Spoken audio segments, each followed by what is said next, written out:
Welcome on in, everybody. Hi. Welcome to my little domain. Thank you, Some Girl Zero, for the follow, sweetheart. I really appreciate it. How is everybody doing today? And thank you, Legal. Thank you for the sweet message. Lion, you exist. How are you feeling, sweetie? Oh my goodness! Thank you so much for the follow, Ice Thrasher. Welcome on into Raven's Hollow. Welcome to Folklore Friday. Welcome to the Raven's Hollow. I'm Nozami, your Welsh Pandragon. I am so excited to bring this back for all my OG fans who have been here since I debuted. And I was streaming off my very small dinosaur laptop. I would do folklore streams for everybody. And you know, if you joined us for Christmas, I did folklore from like about Christmas and stuff around the world, and I got very, very drunk. But yes, hello everybody. How are you doing today? I hope you can enjoy the nice little music I have going for you guys as well. Absolutely love folklore. Currently working, but had to drop a follow and come back after to watch more. Of course, Ice Thrasher. I also do upload all of my previous VODs over onto my YouTube, so feel free to go and subscribe to the archive so you can catch up on all of the folklore ones you have missed, sweetheart. I'm just watching the boiling jellyfish and I'm amused. Yes. Everybody loves my favorite little jellyfish. She's there. Mama Jelly reading her little book and her little baby jellies bouncing around. It was the best jellyfish gif I ever found, and so many people are in love with the jellyfish Zero.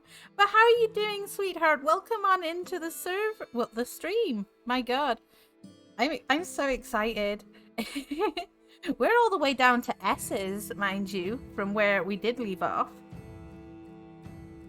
But we get to start at an amazingly big category that I spent a lot of time compiling and, you know, putting together for you guys, which is the stories of Satan, ghosts, etc., because they do play a lot in parts of history and folklore in Wales, which is where I am from, hence the Welsh Pandragon.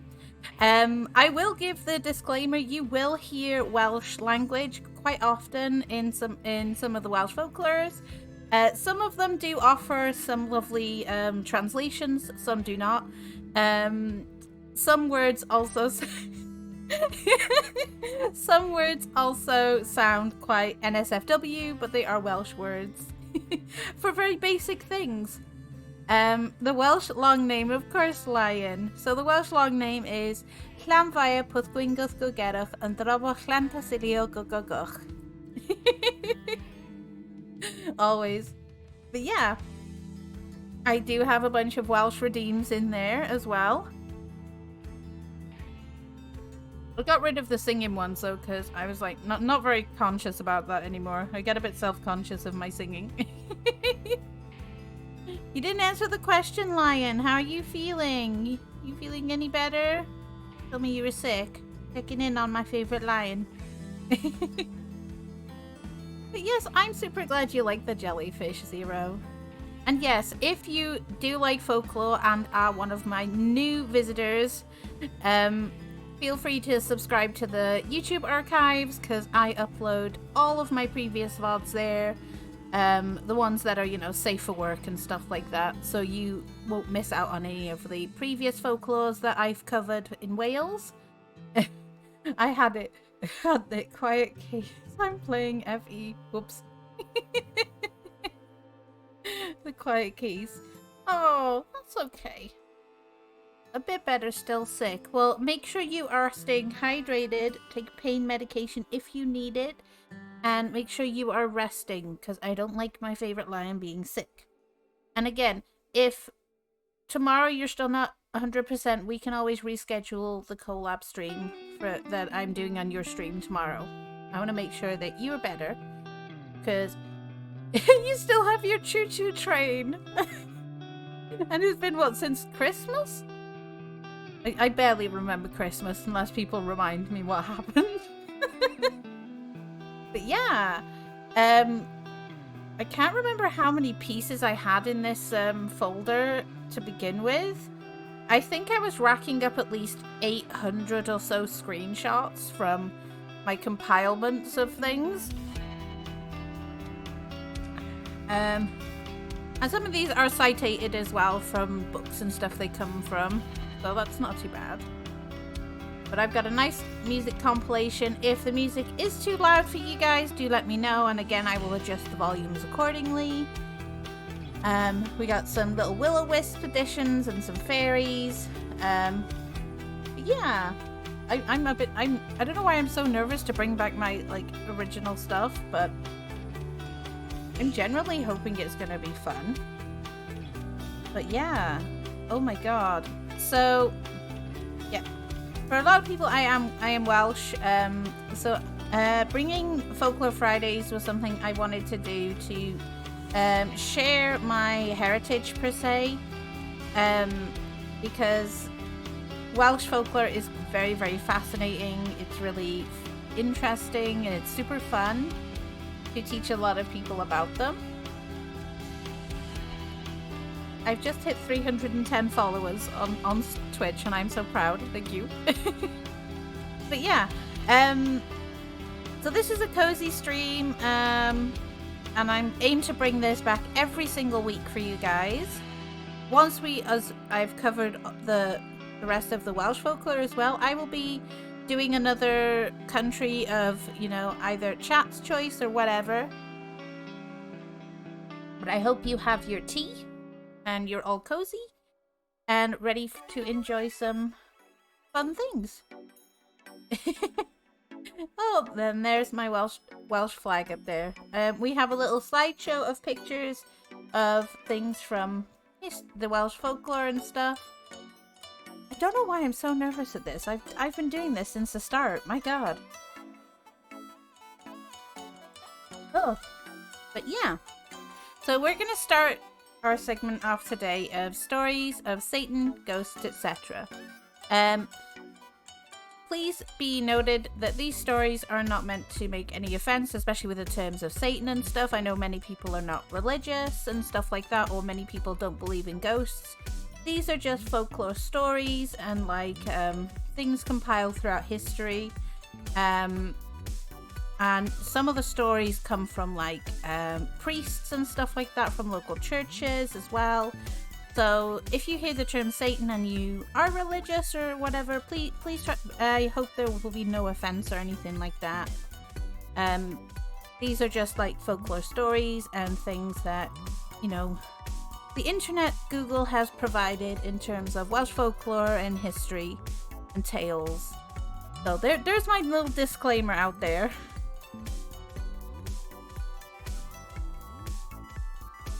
Alright. So, although Max Mueller, in Chips from a German Workshop, Volume 2, pages 238, states that the Aryan nations had no devil, this certainly cannot at present be affirmed of that branch of the Celtic race which inhabits Wales. In the Principality, the devil occupies a prominent position in the foreground of Welsh folklore. He is, however, generally depicted as inferior in cunning and intellect to a bright-witted Welshman, and when worsted in a contest, he acknowledges his inferiority by disappearing in a ball or wheel of fire. Men, it was supposed, could sell themselves to the evil one for a term of years, but they easily managed to elude the fulfillment of the contract. But there was usually a loophole by which they escaped from the clutches of the stupid devil. For instance, a man disposes of his soul for riches, pleasures, and supernatural knowledge and power, which he is to enjoy for a long number of years. And in the contract it is stipulated that the agreement holds good if the man is buried either in or outside the church. To all appearances, the victim is irretrievably lost. But no, after enjoying all the fruits of his contract, he cheats the devil of his due by being buried in or under the church walls. In many tales, Satan is made to act a part detrimental to his own interests. Thus, Sabbath breakers, card players, and those who practice divination have been frightened almost to death by the appearance of the devil. And there and then, being terrified by the horrible aspect of the enemy, they commenced a new life. This thought comes out strongly in Iabarath Kusk. The poet introduces one of the fallen angels as appearing to act the part given to the devil in the play of Faust when it was being performed at Shrewsbury, and this appearance drove the frequenters of the theatre from their pleasures to their prayers. His words are, Dyma walch, ail I hynw yn y middig I dydd arall, a ganol interlude Dr. Faustus, arai, pan oddant rydthyraf, ddangothodd I diawl I hun I chwarae I bart ac I hynnau gyroedd bawb o'i blesa i'w weddau. In English, this is, he is a fine fellow, second to that at Shrewsbury, who the other day, when the interlude of Dr. Faustus was being acted, in the middle of the play, all being busily engaged, the devil himself appeared to take his own part, and by doing so, drove everyone from pleasure to prayer. The absurd conduct of the evil spirit on this occasion is held up to ridicule by the poet. But the idea, which is an old one, the demons were, by a superior power, obliged to frustrate their own designs, does not seem to have been taken into consideration by him. He depicts the devil as a strange mixture of stupidity and remorseless animosity. But this, undoubtedly, was then a general opinion. The bard revels in harrowing descriptions of the tortures of the damned in Gehenna, the abode of the archfiend and his angels. This portion of his work was in part the offspring of his own fervid imagination, but in part it might have been suggested to him by what had been written already on the subject, and from the people amongst whom he lived he could have and did derive materials from these descriptions. In any case, he did not outrage by any of his horrible depictions of pandemonium the sentiments of his fellow countrymen, and his delineation of Satan was in full accord with the popular opinion of his days. The bard did not create but gave utterance to the fleeting thoughts which then prevailed respecting the devil. Indeed, there does not seem to be in Wales any distinct attributes ascribed to Satan, which are not also believed to be his specialities in other countries. His personal appearance is the same in most places. He is described as being black with horns and hooves and tail. He breathes fire and brimstone, and he is accompanied with the clank of chains. Such was the uncouth form which Satan was supposed to assume, and such was the picture drawn of him formerly in Wales. There is... Hi, Chilso! Smai! Of course! Smai, Chilso! Hello, sweet pea. Hi, Saru. How are you doing, sweetie? Come on in. Welcome in. There is a strong family likeness in this description between Satan and Pan, who belongs to Greek and Egyptian mythology. Pan has 2 small horns on his head, his nose was flat, and his legs, thighs, tail, and feet were those of a goat. His face is described as ruddy, and he is said to have possessed many qualities which are also ascribed to Satan. His votaries were not encumbered with an exalted code of morality. The Faunae, certain deities of Italy, are also represented as having the legs, feet, and ears of goats, and the rest of the body human. And the satyri, or the satyri, of the Greeks are also described as having the feet and legs of goats, with short horns on their head, and the whole body covered with thick hair. These demigods revelled in riot and lasciviousness. I don't get to do big words very often anymore. The satyrs attended upon Bacchus, and made themselves conspicuous in his orgies. The Romans called their satires Faunae, Pans, or Panes, and Silvani. It is difficult to ascertain whether the Celt of Britain obtained through the Romans their gross notions of the material body of Satan, or whether it was in later times that they became possessed of the idea. It may well have been that the Faunae and other disreputable deities of the conquerors of the world, on the introduction of Christianity, were looked upon as demons, and their forms consequently became fit representations of the spirit of evil, from whom they differed little, if any, in general attribute. In this way, god after god would be removed from their pedestals in the world's pantheon, and would be relegated to the regions occupied by the great enemy of all that is pure, noble, and good in mankind.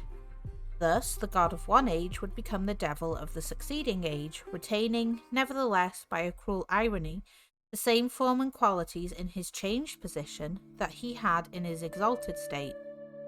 It is by some such reasoning as the preceding that we can account for the striking personal resemblance between the Satan of medieval and later times and the mythical deities already mentioned. Reference has been made to the rustic belief that from his mouth Satan emits fire and brimstone, and here again we observe traces of classic lore, the fabulous monsters Typhoeus and Typhon and Chimera are probably in this matter his prototypes.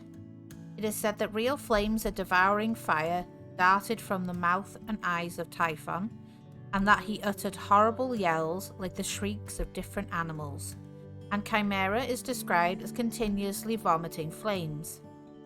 Just as the gods of old could assume different shapes, so could Satan. The tales which follow show that he could change himself at will into the form of a lovely woman, a mouse, a pig, a black dog, a cock, a fish, a headless horse, and into other animals or monstrous beings. But the form which, it is said, he usually assumed to enable him to escape when discovered in his intrigues was a ball or hoop of fire. The first series of tales which I shall relate depict Satan as taking a part in the pastimes of the people. Sumai Chilso. Drive safely, darling.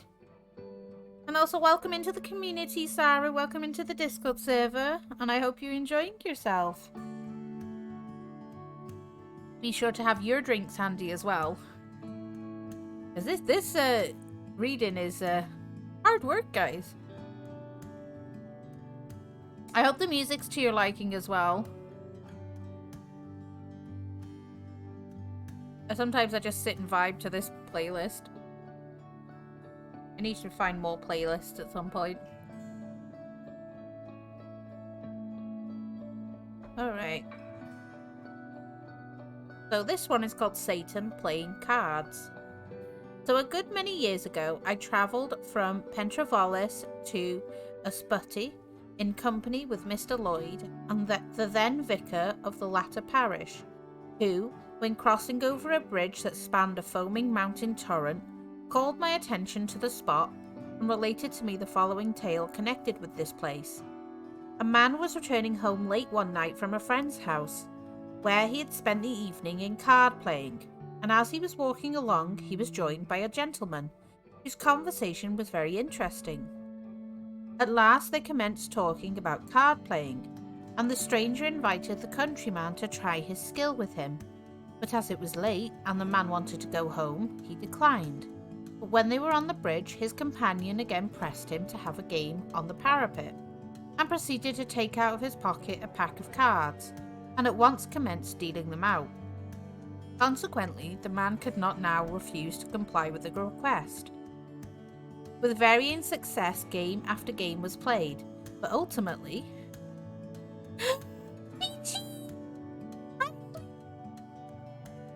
Oh my god, I just got so excited. I saw your name. Hi, sweet pea. How are you? Welcome into Welsh Folklore. How did the stream go? Did you manage to finish the commission you were doing earlier? Well, welcome in. We're talking about Satan right now in Welsh mythology and folklore. Oh my god, I'm so happy. I know something good. And yes, I did. Working on the next one. Oh, make sure you don't overwork yourself and make sure you get lots of food and drinks and are cozy. We like to be cozy on a Friday for folklore. I'm so happy you're here. I feel noticed. And this is where I lose my place in my reading because I get excited with my little ADD ass. I'm like, oh my god, Peachy's here. With varying success, game after game was played, but ultimately the stranger proved himself to be the more skillful player. Just at this juncture, a card fell into the water, and in their excitement, both players looked over the bridge after it, and the countryman saw to his horror that his opponent's head, reflected in the water, had on it 2 horns. He immediately turned around to have a careful look at his companion. He, however, did not see him, but in his place was a ball of fire, which flashed away from his sight. I must say that when I looked over the bridge, I came to the conclusion that nothing could have been reflected in the water, for it was a rushing foaming torrent, with no single placid spot upon its surface. Another version of the preceding tale I obtained from the Reverend Owen Jones. In this instance, the cloven foot and not the horned head was detected. The scene of this tale is laid in the parish of Rutland, near Rill. I love that emote, that's so cute!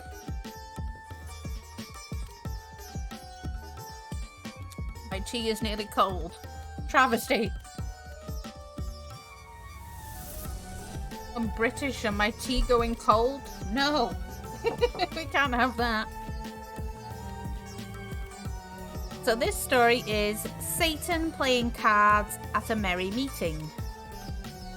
So it was formerly a general custom. Is sin? It's always a sin. Definitely, Peachy. Definitely. Oh my god. I'm glad to see you're here, sweetie. I feel noticed now. My girl Peach is here. Thank you for the confetti, Lion. Thank you, darling.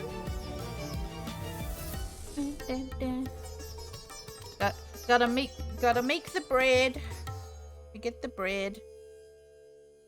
So it was formerly a general custom in Wales for young ladies and lasses to meet and spend a pleasant evening together in various farmhouses. Many kind of amusements, such as dancing, singing, and card playing, was resorted to while away the time. The Reverend Owen Jones informed me that once upon a time a merry party met at Hynafon near Rutland, and when the fun was at its height, a gentleman came to the farm and joined heartily in all the merriment. By and by, card playing was introduced, and the stranger played better than any present. At last a card fell to the ground, and the party who picked it up discovered that the clever player had a cloven foot. In his fright the man screamed out, and immediately the evil one, for he it was that had joined the party, transformed himself into a wheel of fire and disappeared up the chimney. For the next tale I am also indebted to my friend the Reverend Owen Jones. The story appears in a Welsh MS in his possession, which he kindly lent me. I will first of all give the tale in the vernacular, and then I will, for the benefit of my English readers, apply an English translation. Oh, I gotta love when I read the big paragraphs in Welsh. Because it is a tongue twister. So the tale of Satan playing cards on Rhydykai Bridge in Pentravolis, you will hear what may sound like gibberish to you guys at first, but this is the reading in Welsh, and then straight underneath will be the English translation. Even though I am Welsh, it is a bit... Another Welsh long name, sir? Okay. It's Llanfair Pwthgwyngodd Gogerach and Drabach Llantasilio Gogogoch. He's saving up the points for this. Just like hearing it. I'm gonna be tortured today. I swear.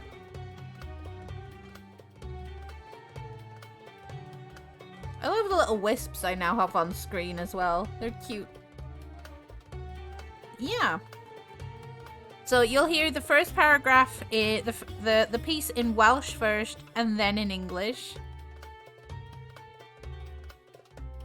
I'm gonna have to put a timer on that Welsh place if Lion's gonna start being silly.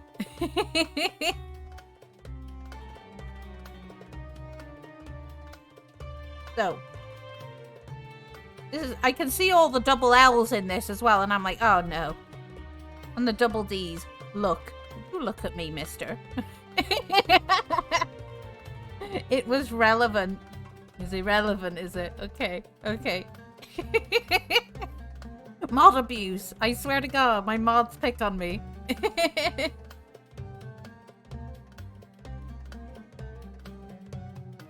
Okay. So, gwas yn I gila, y fe'n campwr I oes am chwaraeau. Harediau oedd Robert Llywd Harry, ond rith bynd adre o Rydlindad. Wedi bod yn chwaraeau yn ni modryb am y grin, a ben y lo groes. Deith boneddiwr yw'r gyfafodd ag eith yn ymgom ring think. God's sake. Gyfynodd I boneddiwr iddo chwarae match o gardiau gydag I. Nid oes gennyf guardian, meddai Bob. Oes y mai gennyf ddec yn di bocet. Meddai i'r boneddiwr ag fi gyntiwdd I chwarae match ar bont rydd y cae. Gan I bod yn wliau lliwad braf. Byw I boneddiwr yn dair iawn, arno ddwyd I blas hiolan. I caint digon o eliau yno. I'r nad oedd neb yn byw yno ar y pryd. Ond nac oedd yn plan, eid ati I ddifrif ar y bont. Ar hi yn cwrw bob tro. Ond sirddioedd cardyn dros I bont ag fi I dricodd yn tai I lawr. Beth welai a'n carnau ceffil gan I boneddiwr. Cyngodd ar I mawredd na chwaraeau ddim bynnag ar yn fi eith i'r bartner yn olwyn o dan rynddo ei fflas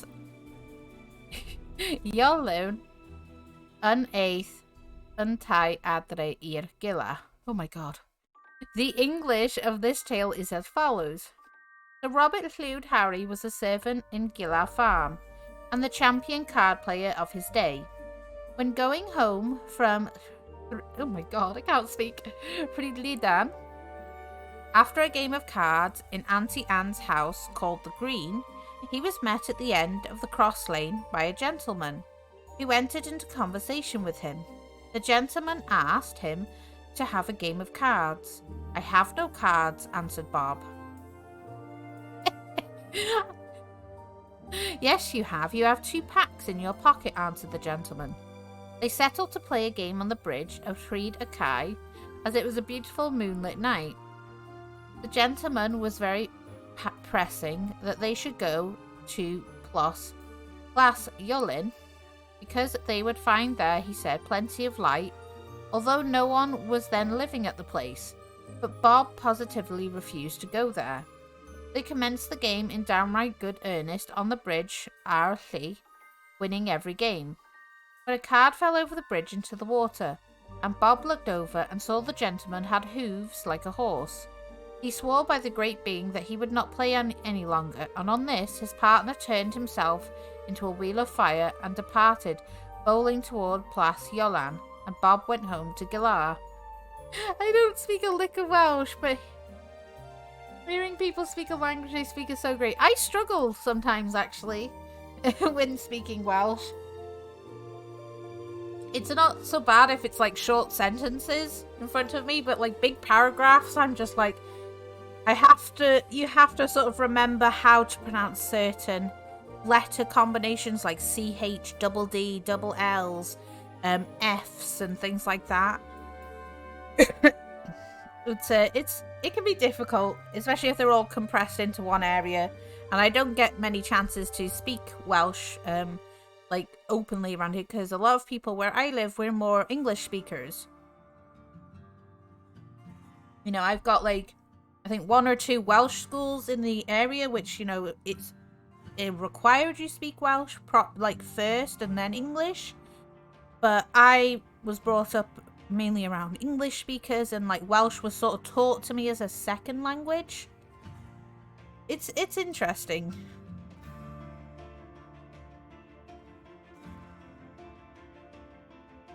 Oh yay, more. So this is Satan snatching a man up into the air. So it would appear that poor Bob was doomed to a sad end. His last exploit in thus given, wrth fyned adre ei chwaer cardiau, a bont maes gwyn gweliau, Robert Llwyd Harry, gylch crewn y ddan, bu agos iddo droi yn ôl, cymerodd galon elweith gan gofio fod ganddo Feibl yn ei boched, ac I ffwrdd ag I brynddo ar tân. Ei fan oedd yn pasio fi I cipiwyd I fyny i'r awyr gan y gŵr drwg. Ond gallodd, oh my god, dywedd rhyw a'r wrth I di, gollin godd ef I lawr nes y doedd, yn disgyn I fawr mewn llwn a elwyr Llyn Harry, which in English is as follows. When going home from playing cards on Maes Gwen Bridge, Robert Llwyd Harry saw a hoop of fire. He was half inclined to turn back, but took heart remembering that he had a Bible in his pocket. So on he went, and when passing the fire, he was snatched up into the air by the bad man. But he was able to utter a certain word to the devil. He was dropped down and fell dead into a lake called Harry's Lake. Ouch, sir. Many tales varying slightly from the preceding 3 stories are still extant in Wales, but these given are so typical of all the rest that it is unnecessary to record more. It may be remarked the card playing was... Oh my god, is that too loud? I'm going to make sure that's turned down a wee bit. Where is it? There we go. Make sure the music's turned down a wee bit for you. Let's see. Yeah, many tales varying slightly from the preceding 3 stories are still extant in Wales, but these given are so typical of all the rest that it is unnecessary to record more. It may be remarked that card playing was looked upon in the last century, and the feeling has not by any means disappeared in our days as a deadly sin. Clearly hearing the word card in the middle of the Welsh feels like one time I found a Basque, a language of a people in northern Spain and southwestern France, and not understanding anything because it's a Celtic language, and then seeing the word problema exactly like it is in Spanish. You'll find some words that are very like similar, or like things like the word bus or something, you just change one letter, because we don't particularly use the letter U in our alphabet. So what would be a U in English is a W in Welsh, but it's just you pronounce it a little differently as in bus. But you still understand that bus is, oh, it's bus. And the same with taxi. There is no X in the Welsh alphabet, so you use C and S to form the letter like X, but you pronounce it like the hard CS, so it's taxi. But you still understand that that means taxi, you know?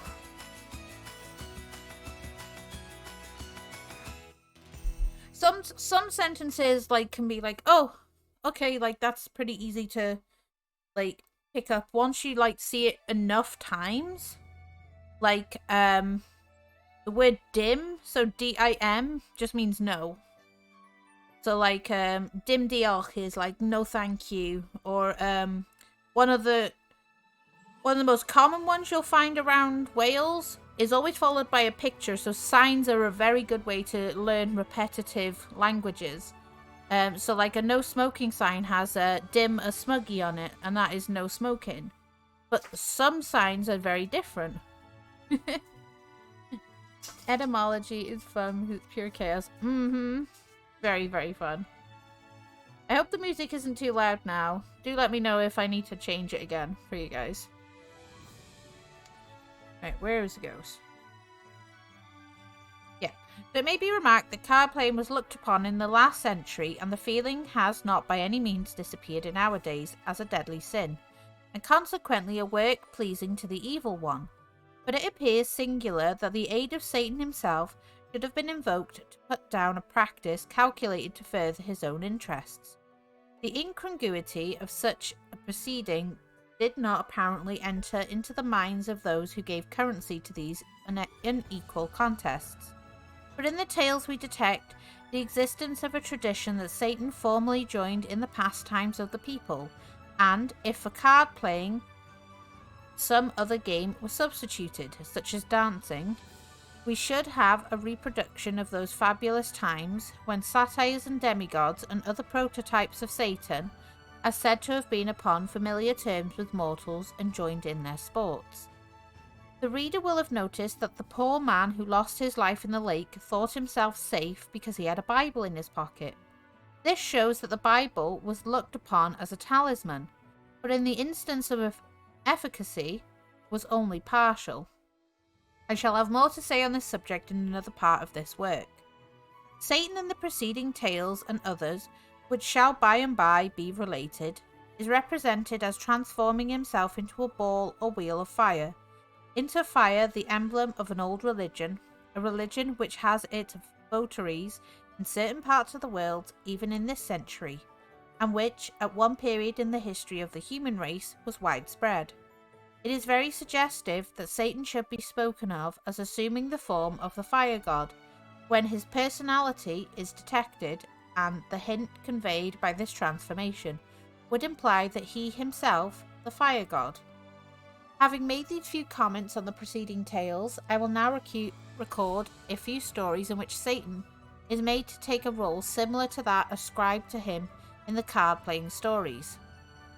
In the following tales, Satan's aid is invoked to bring about a reformation in the observance of the Sabbath day.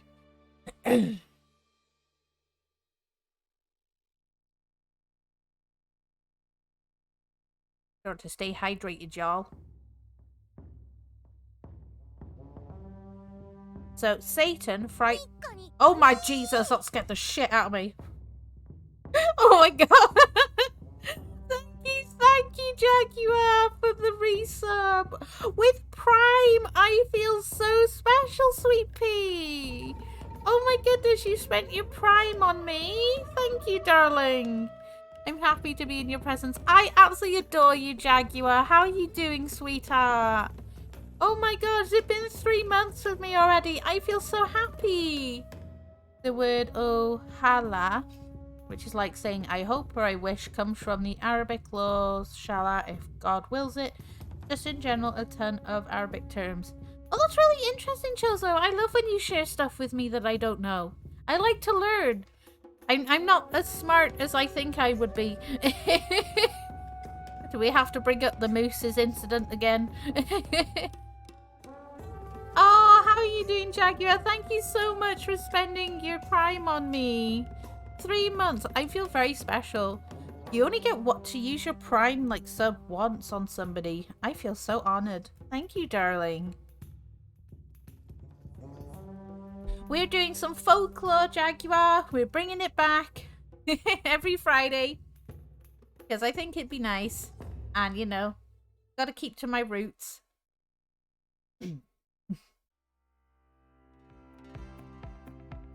But yes, this one. I'm so happy you're here, sweetie. I love having you here. You're my favorite Jaguar, darling.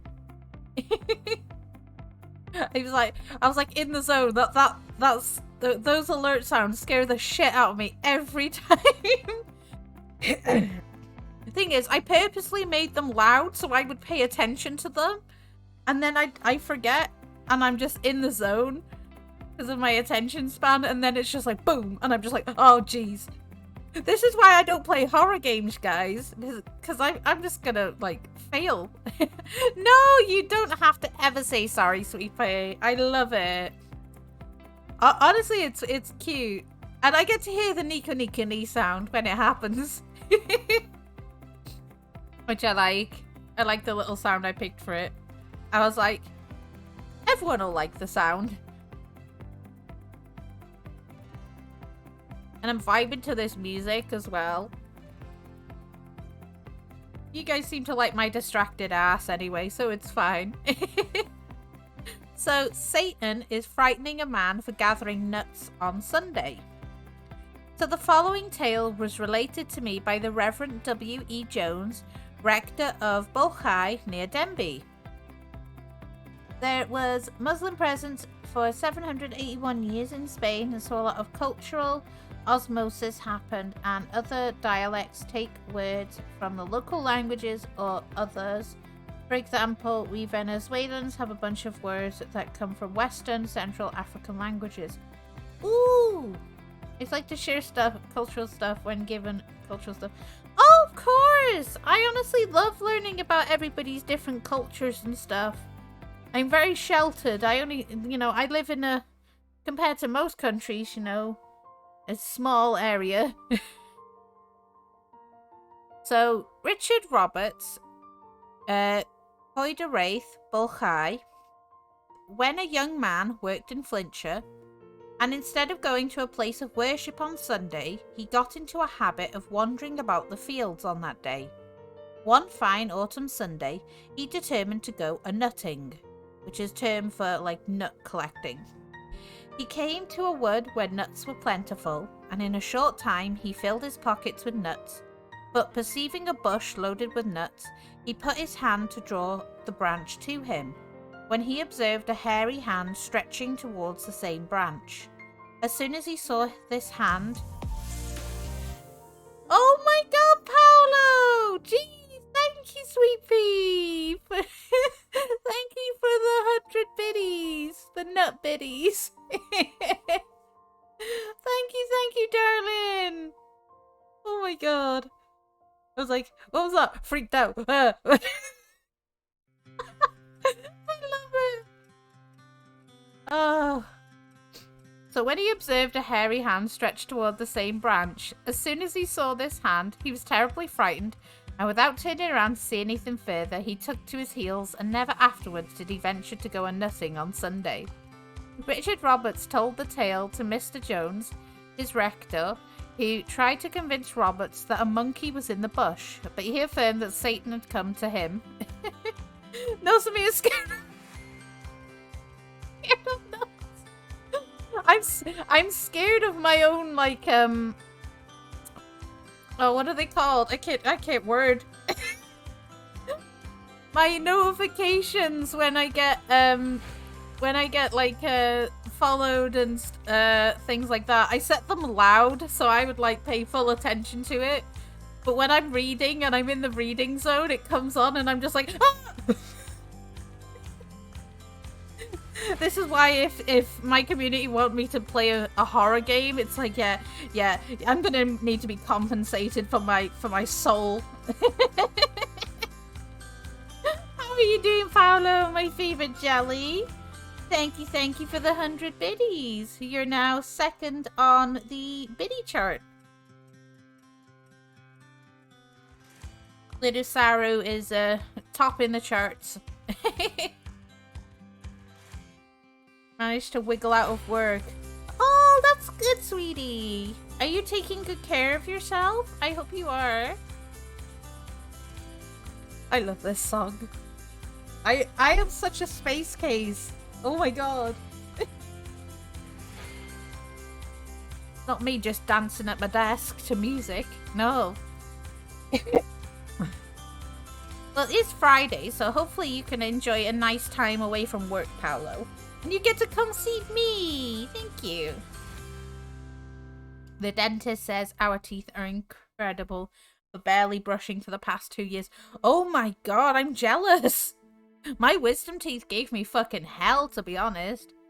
But I'm at least, you know, doing better on the teeth cleaning. Mental health's a bitch.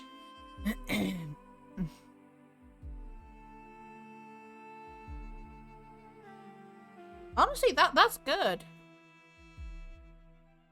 I mean, you could just swill mouthwash like twice a day. Being a jelly, teeth can just be popped out. I mean, yep, like Pez. Pez teeth. Somebody needs to make a Pez Paolo now.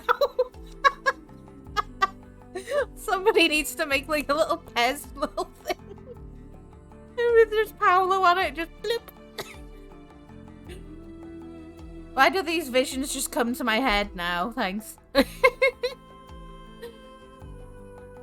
So this tale is called Satan Taking Possession of a Man Who Fished on Sunday. I can't stop fucking smiling. I always smile when Paolo's here. And you guys are here. You guys make me smile so much. I love it. So the following tale is in its main features still current in Canoid. Canoid? I don't know. A village about 2 miles from Corwin. The first reference to the story that I am acquainted with appeared in an essay sent in to a local Eisteddfod in 1863. So an Eisteddfod in Wales is basically a big cultural festival and like competition. Gotta return the favour. Oh my god, you're too fucking sweet, Paolo. Fucking love you. You're so sweet. So an Eisteddfod happens every around like March, April time, just after like St. David's Day. And it's a big like festival that happens like over the span of a few days. Where people will submit like songs, poems, they'll read pieces, they'll dance. It's a big event that happens in Wales every single year. Even children take part in doing stuff for the Eisteddfod. They do their own mini one at school. Tiny Dragon's class are all doing so as well, but my Tiny Dragon doesn't want to take part because essentially it's like you get like judged on a lot of stuff, and Tiny Dragon has a big issue with competitions and being judged because of his neurodivergency. So he's just like, I don't want to do it, Mom. And I'm like, hey bud, I'm not going to force you to do shit you don't want to do. And the teachers are great about it. But yeah, more you know. So about half a mile from Canoid is the Mill Waterfall, beneath which there is a deep linn or whirlpool, where a man who was fishing there on Sunday once found an enormous fish. I will catch him, though the devil will take me, said the presumptuous man. The fish went under the fall, the man followed him, and was never afterwards seen. Such is the tale, but it is, or was believed, that Satan had changed himself into a fish, and by allurement got the man into his power, and carried him bodily to the nethermost regions. Gotta go to those nethermost regions, y'all.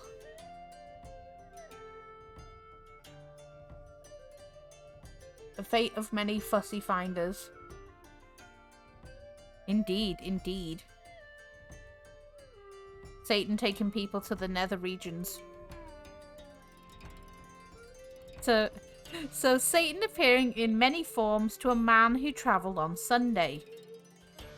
So I received the following tale from my deceased friend, the Reverend J.L. Davis, late rector of Llanginog near Llanfithlin, Montgomeryshire, and he obtained it from William Davis, the man who figures in the story.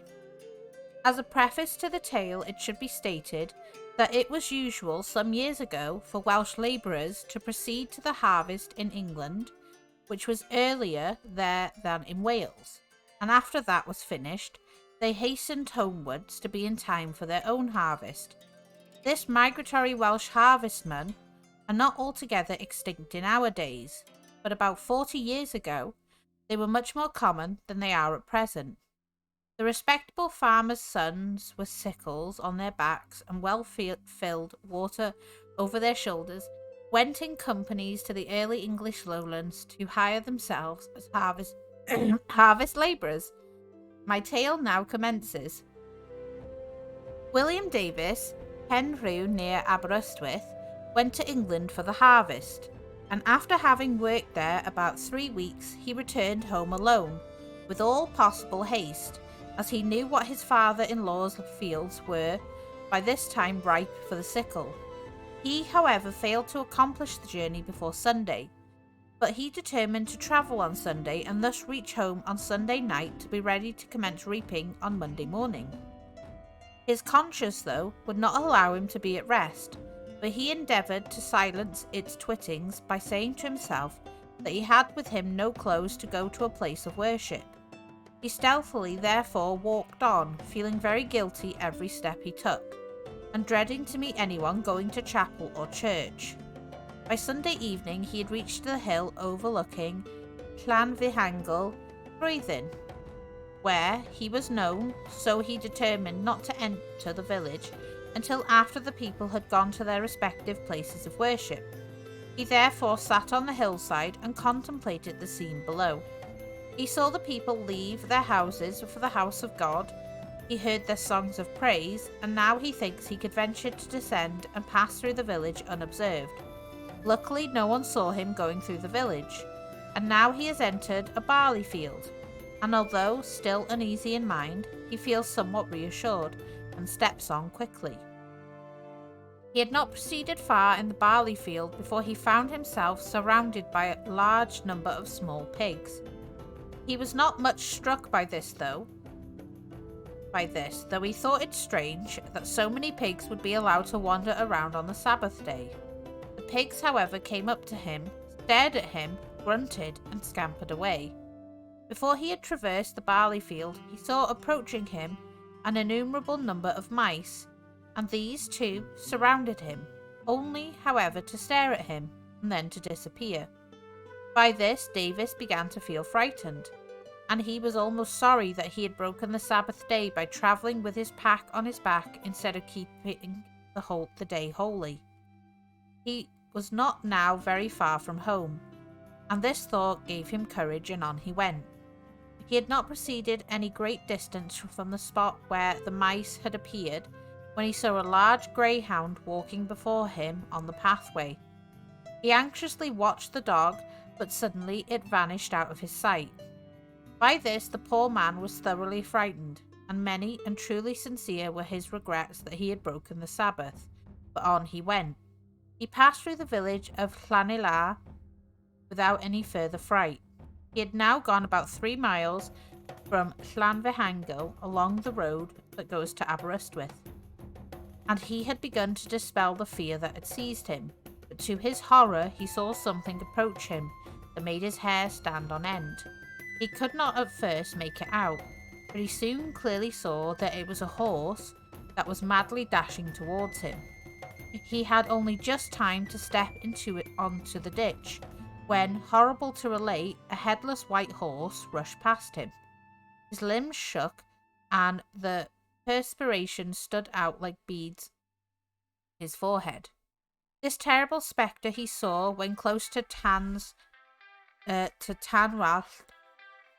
but he dared not turn into the house, and he was travelling on Sunday, so on he went again, and heartily did he wish himself at home. In fear and dread he proceeded on his journey towards Penrhyw. The most direct way to Tanwallt to Penrhyw was a pathway through the fields, and Davis took this pathway, and now he was in sight of his home, and he hastened toward the boundary fence between Tanwallt and Penrhyw. He knew that there was a gap in the hedge, that he could get through, and for this gap he aimed. He reached it, but further progress was impossible, for in the gap was a lady lying at full length and immovable, and stopping up the gap entirely. Poor Davis was now more thoroughly terrified than ever. He sprang aside, he screamed, and then he fainted right away. As soon as he recovered consciousness, he, on his knees, and in a loud supplementing voice, prayed for pardon. His mother and father-in-law heard him, and the mother knew the voice and said, "It is my will, some mishap has overtaken him." They went to him and found he was so weak that he could not move, and they were obligated to carry him home, where he recounted to them his marvellous experience. My clerical friend, who was intimately acquainted with William Davis, had many conversations with him about his Sunday journey, and he argued the matter with him and tried to persuade him that he had seen nothing, but that it was his imagination working on a nervous temperament, that he had created all his fantasies. He, however, failed to convince him, but Davis affirmed that it was no hallucination, but that what he had seen that Sunday was a punishment for him for his having broken the fourth commandment. It need hardly be added that Davis ever afterwards was a strict observer of the day of rest. The following tale, taken from A Relation of Apparitions, etc., by the Reverend Edmund Jones, inculcates the same lesson as that taught by the previous tales. I will give the tale a title: The Evil Spirit Appearing to a Man Who Frequented Alehouses on Sunday. So Jones writes as follows: W.J. was once a Sabbath breaker at Risker Village, where he frequently used to play and visit the alehouses on the Sabbath day, and there stay till late at night.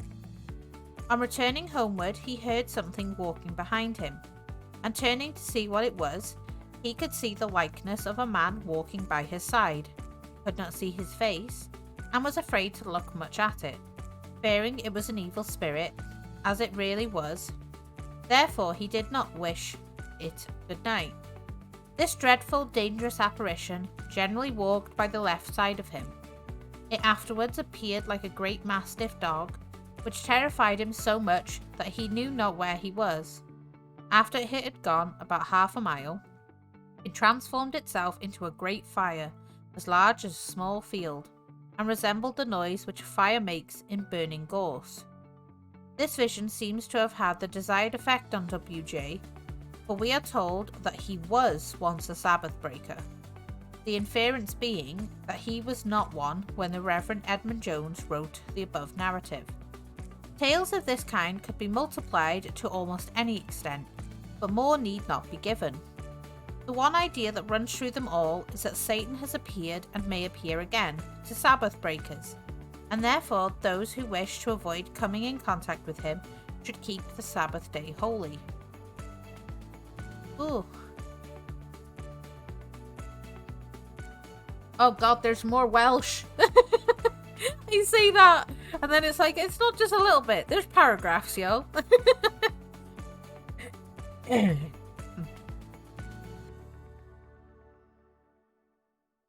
It's good though.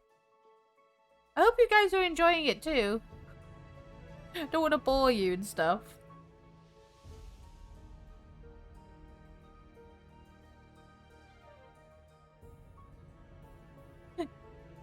Jaguar's enjoying the emotes there.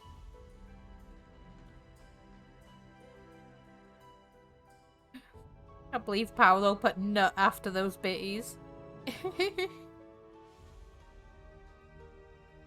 So Satan outwitted. Oh dear.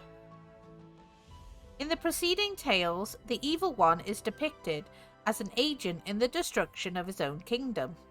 He thus shows his obtuseness or his subordination to a higher power. In the story that follows, he is outwitted by a Welshman. Many variants of this tale are found in many countries. It is evident from this and like stories that it was believed the spirit of evil could easily be circumvented by an intelligent human being. The tale is taken from Ibrithen, Volume 5, page 192.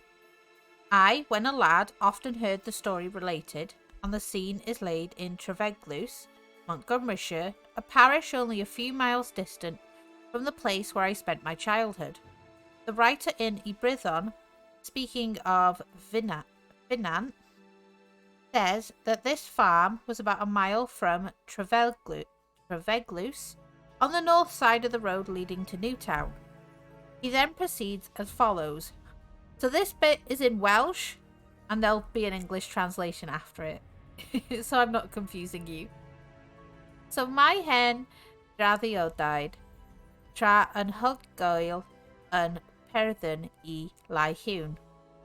Dywedir fod hen ysgwbo yn sefyll yn i'r ochr, dy hwyl i'r brif ffwrdd, yn borau Sul, pan y doedd I meister I chwchwn i'r eglwys.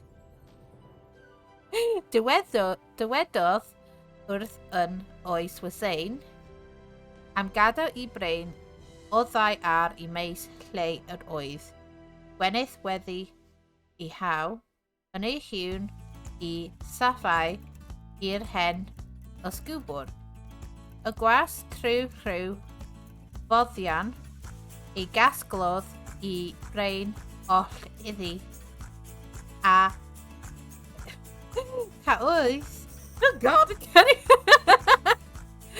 caoedd arnyn yna dilynodd I festir I eglwys yn tai wrth I welod yno a dechreuoedd I gereddi yn llym. I maester wedi clywed I fath newydd a hwyl oedd I gamrau ti I gartref ac efi awr cafodd I i'r synod fel I rwbyllwyd ac fi ddywedir fod i'r ysgwbwr yn o'r lawn ohonynt. Gelwyr I maes hiwn I crowbarn neu ysgwbwr I brein hydd heddiw. Dywedir mae'r enw I gwas oedd Dafydd Hiradig ac iddo werddw I hein i'r diafol ac oherwydd hynny I fod I allwog I gyflawni gweddiwys anhygol yn yr hosan. Pa ffordd bynnag dywedir y Dafydd fod yn gwrysau na'r hews sarf I thro hwn. Yn ôl cwdendeg I rhywun byddent yr amod oedd fod I diafol gael meddiant hollol o Dafydd os digid is gorff dros erchwn gwely dwy troedd ddrws. Neu oes cleddyd ef mewn mynwent neu mewn eglwys. I'r oedd Dafydd wedi gorchwm pan y byddai fawr am gymwyd i'r afyw ar ysgyfaint o'r gwrf. A'i taflw I ben tomen a dal sy pa un ai I gyfran. A'r coloman ffyddiau yn unig fyddygolaeth am danyw os cigran am gymryd i'r gwrf allan trwy waelod ac ni dros ercwn I gwelau I thrw bard ac ni trwy ddrws. Y gladdau nid mewn mynwent y llan o'n y dan fyr yn eglwys ac i'r diafol pan lelloedd yn lefarw gan ddiweddyd Dafydd I raddwg I ryw fals I fawr, fals I fyw. Oh. The tale in English is as follows.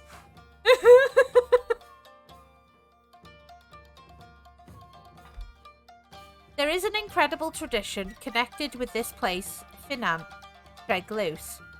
It is said that an old barn stands on the right-hand side of the highway. One Sunday morning, as the master was starting to church, he told one of the servants to keep the crows from a field that had been sown with wheat, in which field the old barn stood. The servant, through some means, collected all the crows into the barn and shut the door on them. He then followed his master to the church, who, when he saw the servant there, began to reprove him sharply. But the master, when he heard the strange news, turned his steps homewards and found to his amusement that the tale was true, and it is said that the barn was filled with crows. This barn, even afterwards, was called Crow Barn, a name it still retains. It is said that the servant's name was David Hiradig, and that he had sold himself to the devil, that consequently he was able to perform feats, which in this age are considered incredible. However, it is said that David was on this occasion more subtle than the old serpent, even according to the agreement which was between them. The contract was, the devil was to have complete possession of David if his corpse were taken over the side of the bed, or through the door, or if buried in a churchyard or inside a church. David had commanded that on his death the liver and lights were to be taken out of his body and thrown on the dunghill, and notice was to be taken whether a raven or a dove got possession of them. If a raven, then his body was to be taken away by the foot, and not by the side of the bed, and through the wall, and not through the door. And he was to be buried not in the churchyard, nor in the church, but under the church walls. And the devil, when he saw that by these arrangements he had been duped, cried, saying, David Hiradig, badly bred, false when living, and false when dead. Such is the tale.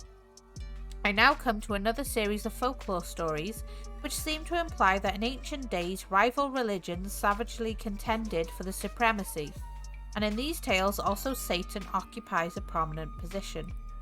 Oh my god.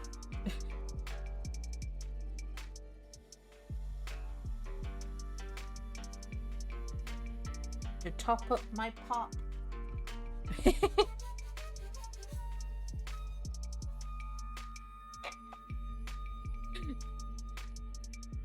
$100 nut.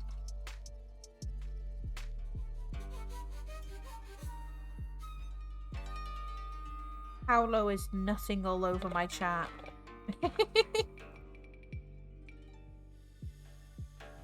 Oh. Oh dear.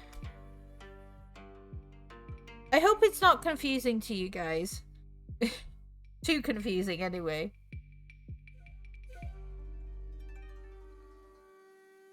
Hope it's not too confusing. Oh dear. Oh, I'm glad. I don't like confusing people.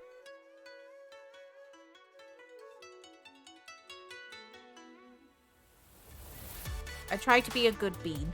I try to be a good dragon. So, Satan and churches.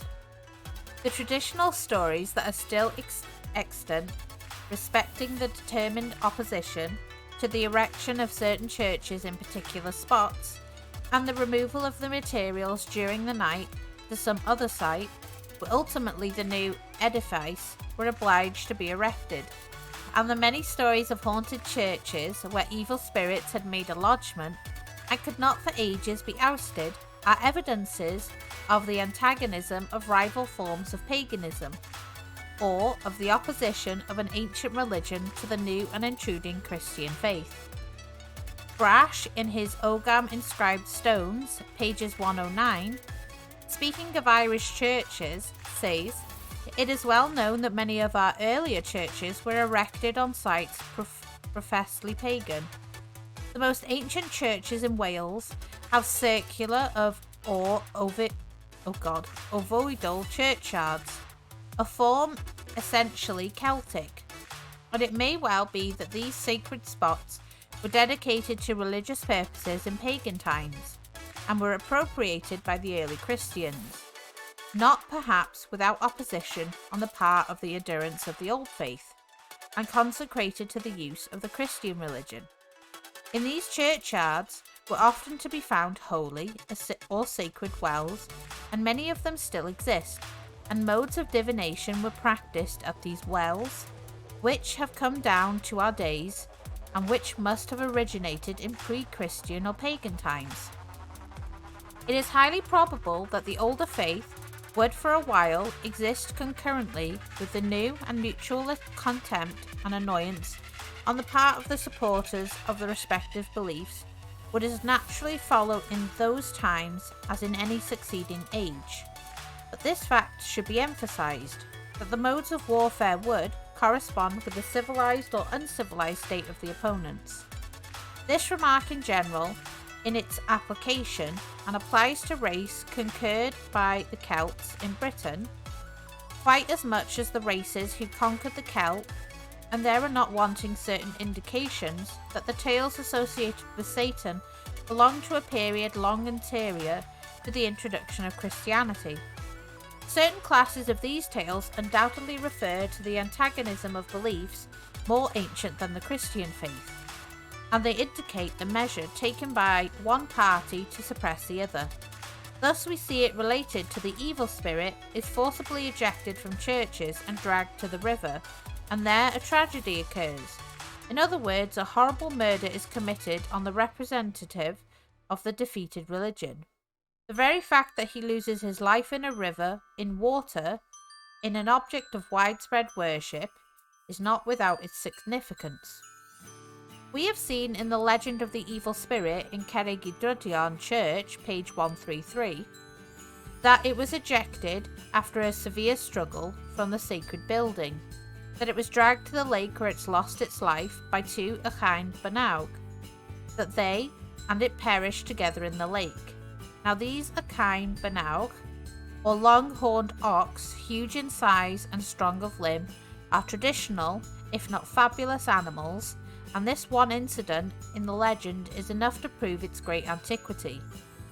Undoubtedly it dates from remote pre-Christian times, and yet the tale is associated with modern ideas and modes of expression. It has come down to us along the tide of time, and has received its colouring from the ages it has passed through.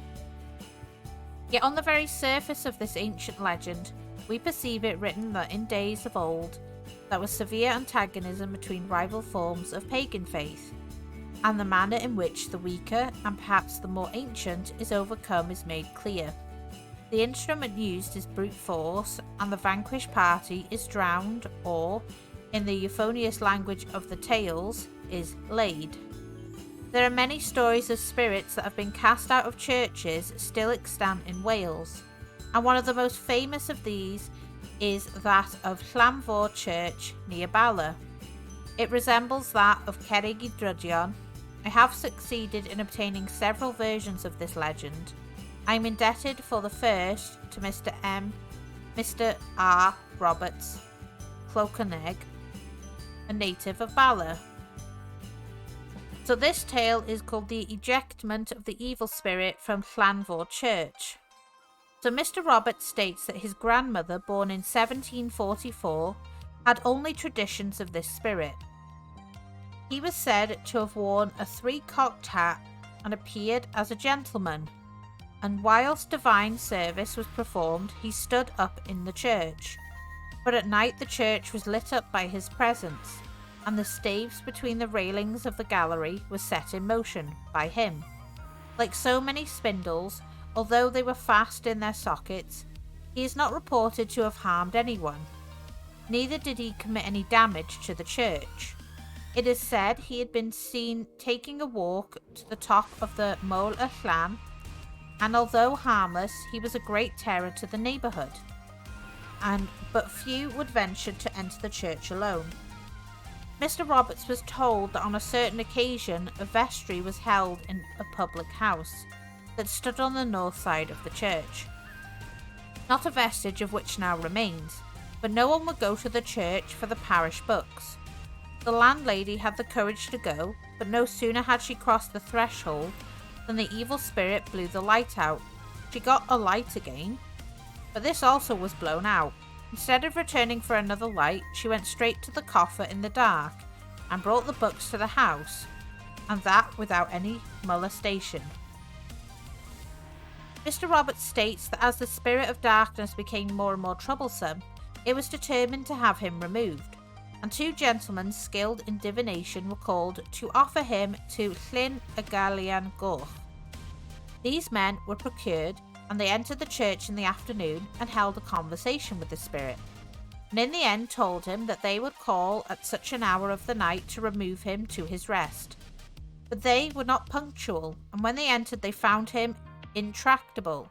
However, he was compelled to submit and was driven off the church in the form of a cock, and carried behind his vanquishers on horseback and thrown into Llyn y Galian Goch. According to tradition, the horse made the journey from the church to the pool by 2 leaps. The distance was 2 fields' breadths. On their arrival to the riverside, a terrible struggle ensued. The fiend would not submit to being imprisoned, and he made a most determined attempt to drag his captors into the water. He, however, by and by agreed to enter his prison on the condition that they would lie on their faces towards the ground when he entered the river. This they did, and the spirit with a splash jumped into the water. Mr. Roberts further states that there was a tradition in those parts that the horse which carried the devil to the river left the impression of his hoof in a stone by the riverside, but Mr. Roberts assures me that he could never discover this stone, nor did he know of anyone who had seen it. The case of the imprisoned spirit was not hopeless. Tradition says he was to remain in the pool only until he counted all the sand in it. It would almost appear that he had accomplished his task, for Mr. Roberts says he had heard that his father's eldest brother, while driving his team in the dead of night through Llanfor village, saw 2 pigs walking behind the wagon.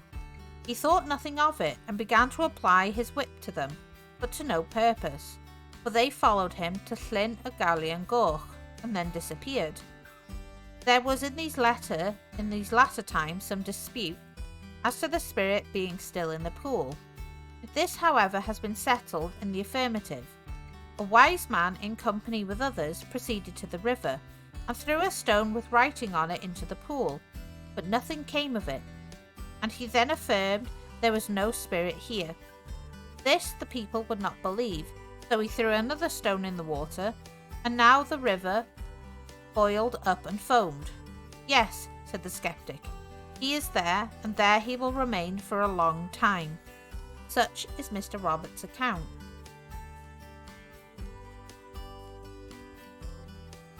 Llyn y Galian Goch is a pool in the River Dee, about a quarter of a mile from Llanfor village. For the purpose of shewing how variously tales are narrated, I will give another version of this haunted church, which was taken down by me from the mouth of an aged woman, a native of the village, whose life had been spent among her own people, and who at present lives in a little cottage on the roadside between Llanfor Rectory and Bala. Her name is Anne Hughes, and she firmly believes the story, but she could not tell how long ago the spirit was driven out of the church, though she thought it was in her grandfather's days. Her tale was as follows. The evil spirit was heard but not seen by the people, and he was in the habit of coming down the pathway leading to Rhywlas to the church, making a great noise, as if dragging after him chains or wheeling a wheelbarrow. And he went straight into the church, and there he stayed all night, lighting up the church and making a great noise, as though engaged in manual labour. There was then a pathway leading to a row of houses situated in the churchyard on the north side, and the people who occupied those cottages dared not leave them the livelong night. In fact, the whole village avoided that, and every other path in the neighbourhood of the church, whilst the spirit was in the church, and everyone could see when he was there. At last the disturbance was so great that the person and another man determined to lay the spirit, and therefore one night they walked 3 times around the church and then went into it.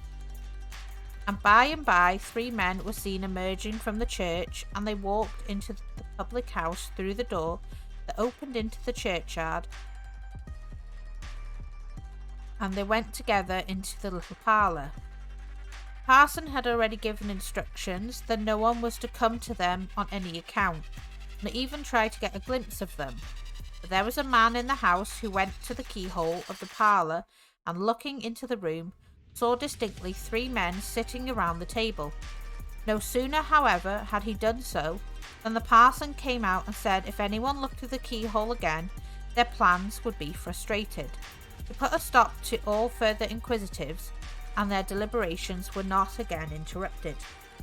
Anne Hughes could not tell me what plan was adopted to get rid of the evil spirit, but she knew this much, that he was laid in Llyn y Galion Goch, and that he was to remain there until a lighted candle, which was hidden somewhere in the church, when the spirit was overcome, could go out.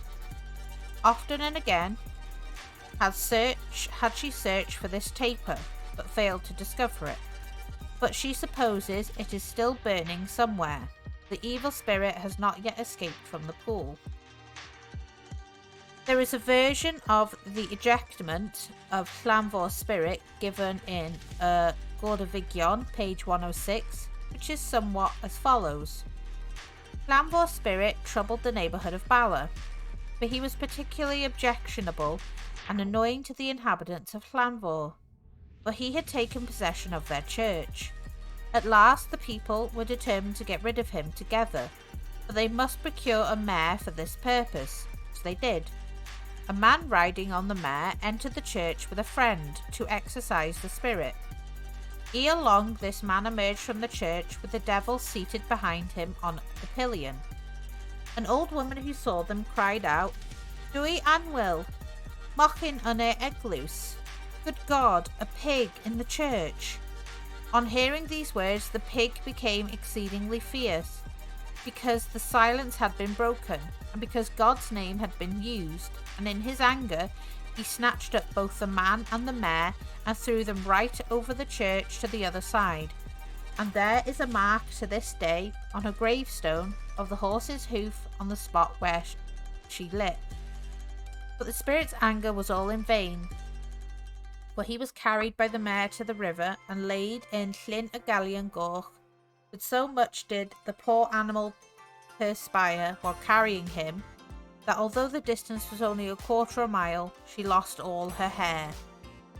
Tales very much like the preceding are related of many churches in Wales. The details differ, but in generally outlines they are alike. I will give one other story of this kind. An evil spirit in Llandyssilio Church in Montgomeryshire. The history of this spirit's proceeding is given in Bygones, Volume 2, pages 179, and the writer's fictitious name is Gipt.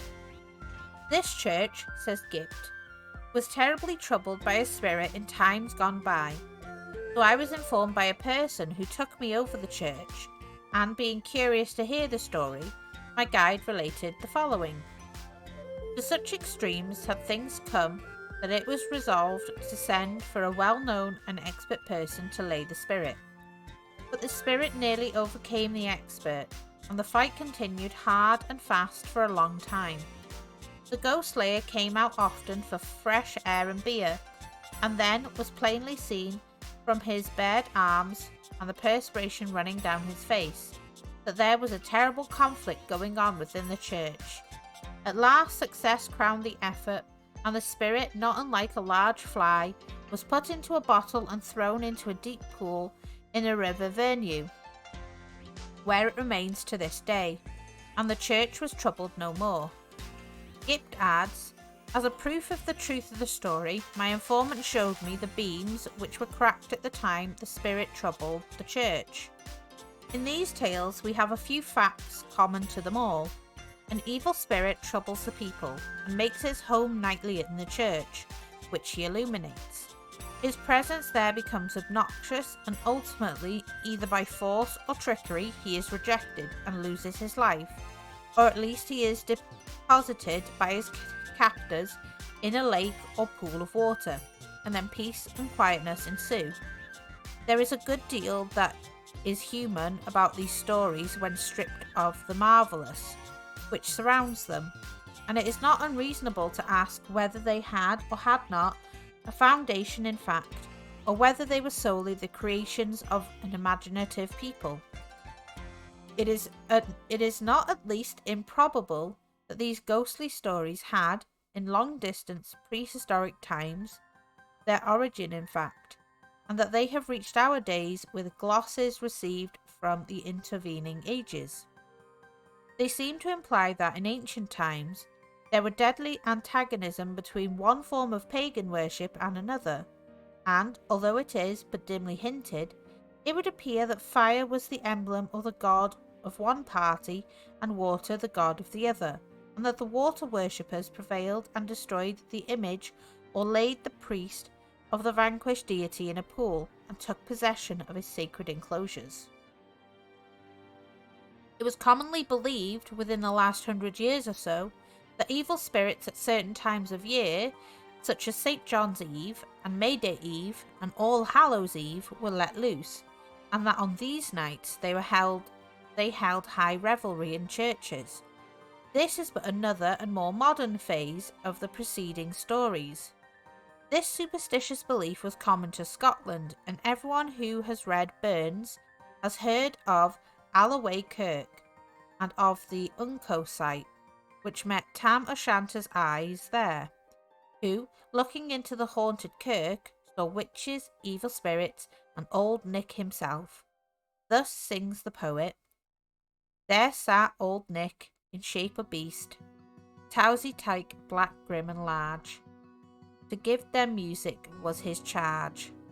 But in Wales it was believed that a spirit, an evil one, certainly not an angel of light, revealed to the inquisitive coming events, provided they went to the church porch on North Glan Gael, never pronounce that, or All Hallows Eve, and waited there until midnight, when they would hear the spirit announce the death roll for the coming year. Should, however, no voice be heard, it was a sign that no death would occur within the 12 succeeding months. A couple of tales suffice as illustrative of this superstition. So, before we continue, I'm going to be having a wee break to go to the bathroom and make more tea. As storytelling do be thirsty work, my darlings, and I may need a bathroom break. So I'm going to be running us to the intermission screen for about 10-15 minutes so I can stretch, make tea, and use the bathroom. There will be 3 minutes of ads playing during the intermission screen, so you're not missing out on any of the content, and the adverts are there to help support me as a streamer, and I've positioned them during my start screen and break screen so you guys don't miss any of my content during my streams. So I am going to go and grab some refreshments and go to the bathroom. If you're able to, be sure to stretch and get yourself all acquainted and everything. And I shall see you guys back here in about 10-15 minutes.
No.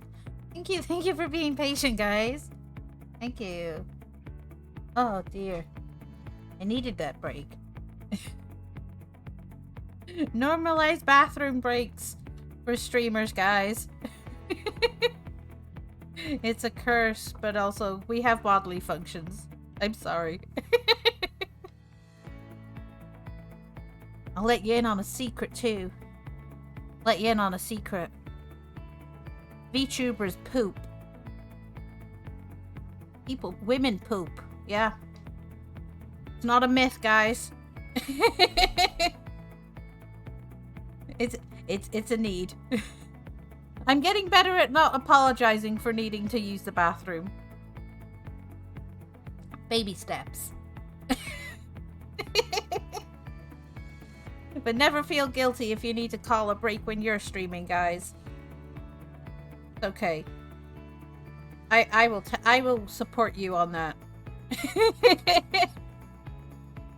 Oh my goodness. Thank you, Jaguar. I hope you enjoyed your little break too, Sweet Pea. Oh, I snacked on some little chocolate eggies as well. Because they're selling Easter eggs early. Always early. It's not till like April. March, April, I think Easter is. But you find lots of Easter eggs already in the stores. I was snacking on a couple, and I made tea. I ran up those stairs very fast. I don't run. No. I'm too fat to be running. But yeah, we are slowly trekking through our stories as best we can. I hope you guys are enjoying it, by the way. And you're enjoying the little music and stuff like that. So this tale is called A Spirit in Aberhaves Church, announcing the death of a person on North Glan Ewe. Oh, Gway. There we go. I will figure out the letterings. Welsh letters are kind of difficult to say sometimes. So, Mr. Breeze, late governor of the Union House of Carsus, told me that he had heard of a person going to Aberhaves Church porch on All Hallows Eve to ascertain whether there would be a death in that parish in the coming year. A couple of men, one of whom, I believe, Mr. Breeze said was his relative, went to the church porch before 12 o'clock at night and sat there a length of time without hearing any sound in the church. But about the midnight hour, one of the men distinctly heard the name of his companion uttered by a voice within the church. He was greatly terrified and, addressing his friend, he found that he had fallen asleep, and that, therefore, fortunately, he had not heard the ominous voice. Awaking his companion, he said, "Let's go away, it's no use waiting here any longer." In the course of a few weeks, there was a funeral from the opposite parish in Stroud, and the departed was to be buried in Aberhaves churchyard. The River Severn runs between these two parishes, and there is no bridge nearer than that which spans the river of Carsus, and to take the funeral that way would mean a journey of more than 5 miles. It was determined, therefore, to ford the river opposite Aberhaves Church. The person who had fallen asleep in the porch volunteered to carry the coffin over the river, and it was placed on the saddle in front of the person, who, to save it from falling, was obliged to grasp it with both arms. And as the deceased had died of an infectious fever, the coffin bearer was stricken, and within a week he too was a dead man. And he was the first parishioner, as foretold by the spirit, who died in the parish of Aberhaves that year. According to Croker, in Fairy Legends of Ireland, Volume 2, pages 288, the Irish at Easter, Whitsuntide, and Christmas, after decorating the graves of their ancestors, also listen at the church door in the dark when they sometimes fancy they hear the names called over in church of those who are destined shortly to join their lost relatives in the tomb. It is not difficult to multiply instances of spirits speaking in churches, but legendary stories of this kind were attached to, or related of, many churches in Wales. One further tale, therefore, shall suffice. A spirit in Llangrenew Church in Denbighshire. There was a tradition in this parish that on All Hallows Eve, a spirit announced from the altar the names of those who were doomed to die in the coming year. The spirit was locally called Angeloister. Those who were anxious to know whether they or their neighbours had a longer time to live stood underneath the east window on that eve and anxiously listened for the dreaded revelation. It is related of a tailor who was reckoned a wit and affected disbelief in the spirit story that he announced his intention to prove this thing a myth, and so on North Glangew, Sean Robert, as he was called, proceeded to the church just before midnight, and to his horror he heard his own name, Sean ap Robert, uttered by the spirit. "Hold, hold," said the tailor, "I am not quite ready." But ready or not ready, it made no difference to the messenger of death, for that year the tailor died. According to rustic opinion, demons were, from sinister motives, much given to frequenting churches.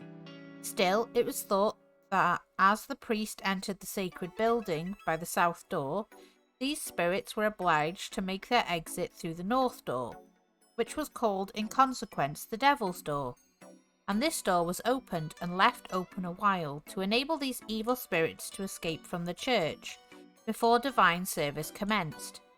In agreement with this notion, the north side of the churchyards were designated the domain of demons, and, by association of ideas, no one formally was buried in this side. But in our days, the north part of the churchyard, where the space in the other parts had already been occupied, is used for interments, and the north doors in the most old churches have been built up. Formerly, at baptisms, the north church door was, in Wales, left open, and that too, for some reason, that it was opened before the hours of prayer, but these superstitions have departed, as intimated by the blocking up of the north church doors. If I can go, I just saw the Eurovision 1994 performance of Riverdance. I got chills. You gotta check out. DM me the video, Choso. I need to see. I love Riverdance. Some of my tea. Don't want it going cold. Oh, I love tea. I need to buy more tea bags when I do shopping. I'm running low. Yes, DM me the video, Chozo. I would like to see the river dance. I do enjoy them. So, Satan and bell ringing. Durand, according to Bourne, in his Antiquities of the Common People, edition 1725, page 17, was of opinion the devils were much afraid of bells and fled away at the sound of them. Formerly in all parts of Wales, the passing bell was tolled for dying. This is a very ancient custom, being alluded to by the Venerable Bede. When the bell begins to toll, Lord have mercy on your soul. A small handbell. Thank you very much, Sweet Pea. A small handbell was also rung by the parish clerk as he preceded the funeral procession, and the church bell was tolled before, at, and after the burial. I do not know whether this was done because the people, entertaining Durand's opinion, wished to save the souls and bodies of their departed friends from Satan. Reference is often made to small handbells in parish terriers, and they are enumerated in those documents with other church property. Thus, in Llanfair Dyfryn, Fluid, Terrier, 1729, among the articles mentioned as belong to the church is a small bell, a little bell to be rung before the corpse. In Rhyllfan Terrier, 1971, we find one small bell and another small corpse bell. I may say that there is hardly a terrier belonging to a church in North Wales which does not mention this portable handbell, although the modern reason given for these use of funerals was that all impediments might be removed from the roads before the funeral procession arrived. Still, it is probable that the custom at one time meant something more than this. The custom does not at present exist. Giraldus Cambrensis thus alluded in these handbells. I must not omit that the portable bells were held in great reverence by the people and clergy both in Ireland, Scotland and Wales, insomuch that they had greater regard for oaths sworn on these than on the Gospels. Is Bond's edition, page 146. I wonder how much of this folklore changed from cross-pollination with Anglo-Saxons, Britons, the churches, so on and so forth. Yeah, it is rather interesting, honestly. There's it's like a little history lesson as well, you know? I like how these sources citate whom they spoke with and where they got their stuff from, which I thought was a good bonus in my research. But I'll definitely be looking into other countries as well for their folklores and stuff like that, so we may come across very similar things as well, depending on which ones we go to. And my poor butchering of their bloody language. I still struggle with Welsh, and I am Welsh. As it was thought that the passing bell was originally intended to drive away the evil spirit hovering above in readiness to seize the soul of the deceased, so it might have been thought that the tolling of these handbells at funerals kept the great enemy away from the body about to be consigned to consecrated ground. But from a couple of lines quoted by Bourne, page 14 from Spellman, in which all the ancient offices of bells seem to be included, it does not appear that this opinion was then current. The lines are Laudo Deum verum, libem voco congrego clerum, defunctos ploro pestum fugo festa decoro. I praise the true God, call the people, convene the clergy, lament the dead, dispel pestilence, grace festivals. There is nothing in these lines corroborative of Durand's opinion, but as I do not know the age of the lines, I cannot controvert his opinion. But if it was believed that the tolling of the bell could drive away pestilence, well, can it be understood that its sound could be credited with being inimical, I'll get the words, to evil spirits, and that it sent them away to other places to seek for rest? It certainly was an opinion, according to Croker, entertained in Ireland and elsewhere, that the dwarves or fairies were driven away from places by the ringing of the bells of churches, and Croker, in his Fairy Legends of Ireland, Volume 2, page 106, states that Thiel collected traditions according to which the trolls leave the country on the ringing of bells and remain away. Thus these mythic beings are confounded with Satan. Indeed, Croker remarks in Volume 1, page 46, the notion of fairies, dwarves, brownies, etc. being excluded from salvation, and of their having formed part of the crew that fell with Satan, seems to be pretty general all over Europe. He instances Ireland, Denmark, and Spain. Bells certainly were objects of great superstition. In Dyer's English Folklore, page 264, it is stated that Wincandy Word tells us that bells are rung during thunderstorms. to the end that fiends and wicked spirits should be abashed and flee and cease to move of the tempest. Croker also remarks in Volume 2, page 140, of the above named work. The belief in fairies and spirits prevailed all over Europe long before the introduction of Christianity. The teachers of the new faith endeavoured to abolish the deeply rooted heathenish ideas and customs of the people by representing them as sinful and connected with the devil. In this way, the devil inherited many attributes that once belonged to the fairies, and these beings were spoken of as evil spirits, fiends, or devils. I now come to another kind of Welsh folklore associated with fairies: evil spirits, or some mysterious power. That is the removal of churches from one site to another.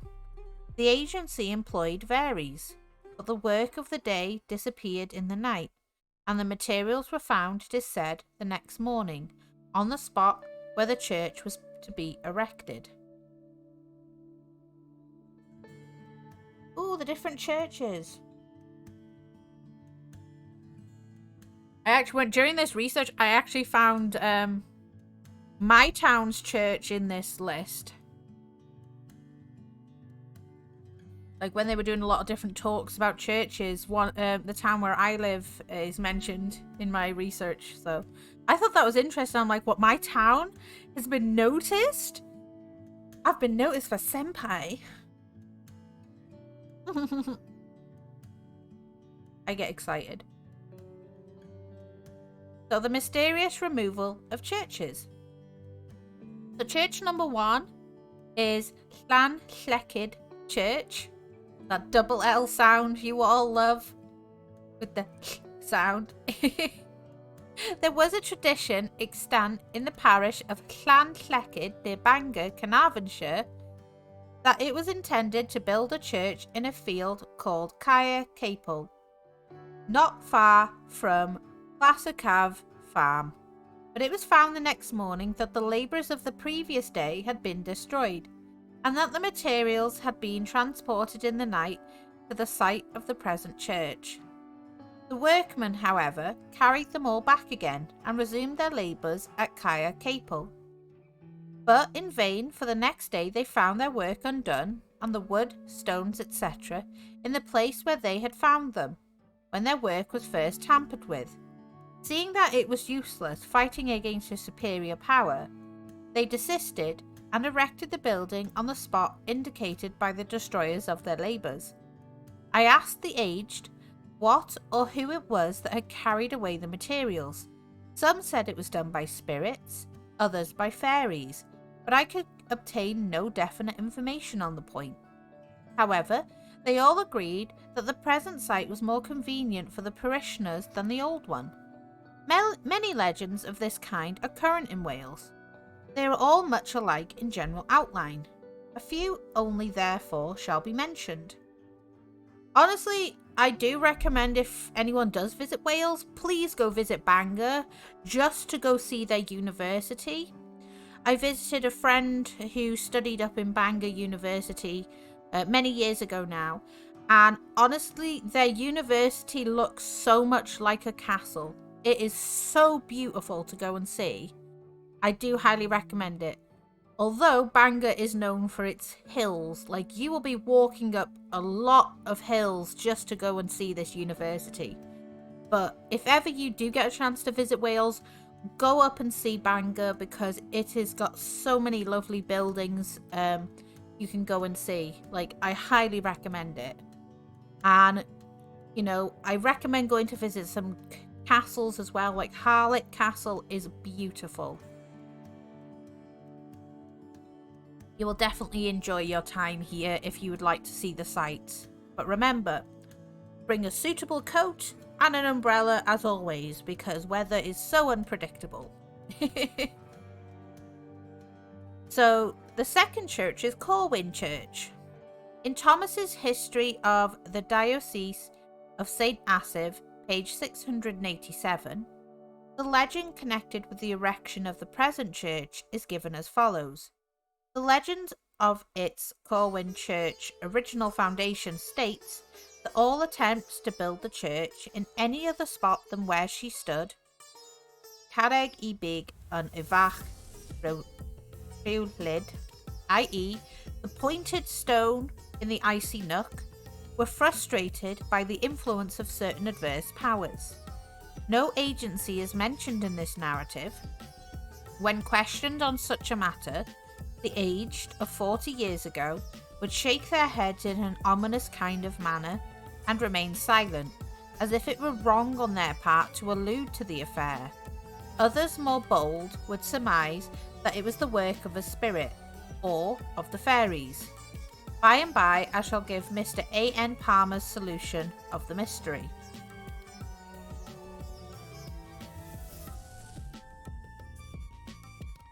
Number 3 was Capel Garman Church. A legend much like the preceding is current respecting Capel Garman Church. I will give the story in the words of my friend the Reverend Owen Jones from Pentravolis, who writes to me thus. The tradition is that Capel Garman Church was to have been built on the side of the mountain just above the present village, near the well now called Finon Armon, but the materials carried there in the day were in a mysterious manner conveyed by night to the present site of the church.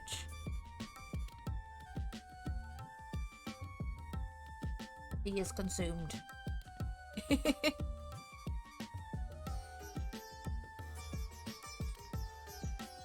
Number 4 is Llanfair Dyfryn Clwyd.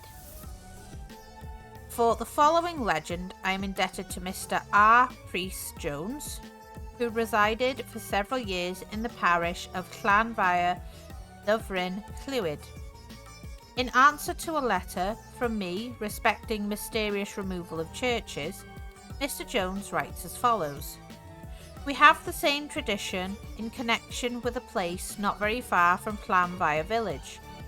It was first intended to erect Llanfair Church on the spot where Jesus' chapel now stands, or very near to it. Tradition ascribes the failure of erecting the structure to a phantom in the shape of a sow's head, destroying it the night what had been built during the day. The farmhouse erected on the land is still called Llan Penhwch, i.e. the Llan or Church of the Sow's Head.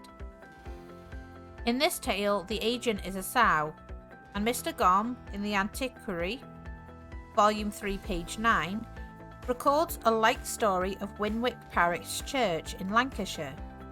He states that the founder had destined a different site for this church, but after progress had been made at the original foundation at night time, a pig was seen running hastily to the site of the new church, crying or screaming aloud, "Wee wick, wee wick, wee wick." Then, taking up a stone in his mouth, he carried it to the spot sanctified by the death of St. Oswald, and thus succeeded in removing all the stones which had been laid by the builders. Number 5 is Llanfihangel Genwa Glyn. The traveller who had gone to Aberystwyth by the Cambrian line has most probably noticed on the left-hand side, shortly after he has left Borth, a small church, with a churchyard that enters a wood to the west of the church, the gravestones being seen among the trees. There is in connection with this church a legend much like those already given. I am indebted to Reverend J. Felix, Vicar of Silson, near Mould, for the following account of the transaction. It was intended to build Llanfihangel Church at a place called Glanfried or Glanfried Fawr, which at present is a respectable farmhouse, and the work was actually commenced on that spot, but the portion built during the day was pulled down each night, till at last a spirit spoke in these words: Llanfihangel Genwa Glyn, Glanfried Fawr, Gaif, Fod Van Hyn. Glan Vehangel Genwa Glyn, Glan Vred Vawr shall stand herein, intimating that the church was to be built at Genwa Glyn, and that Glanfried Vawr farmhouse was to occupy the place where they were then endeavouring to build the church.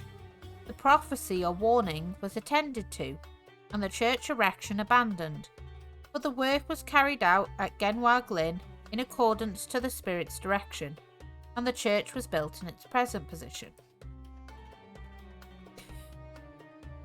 Oh dear.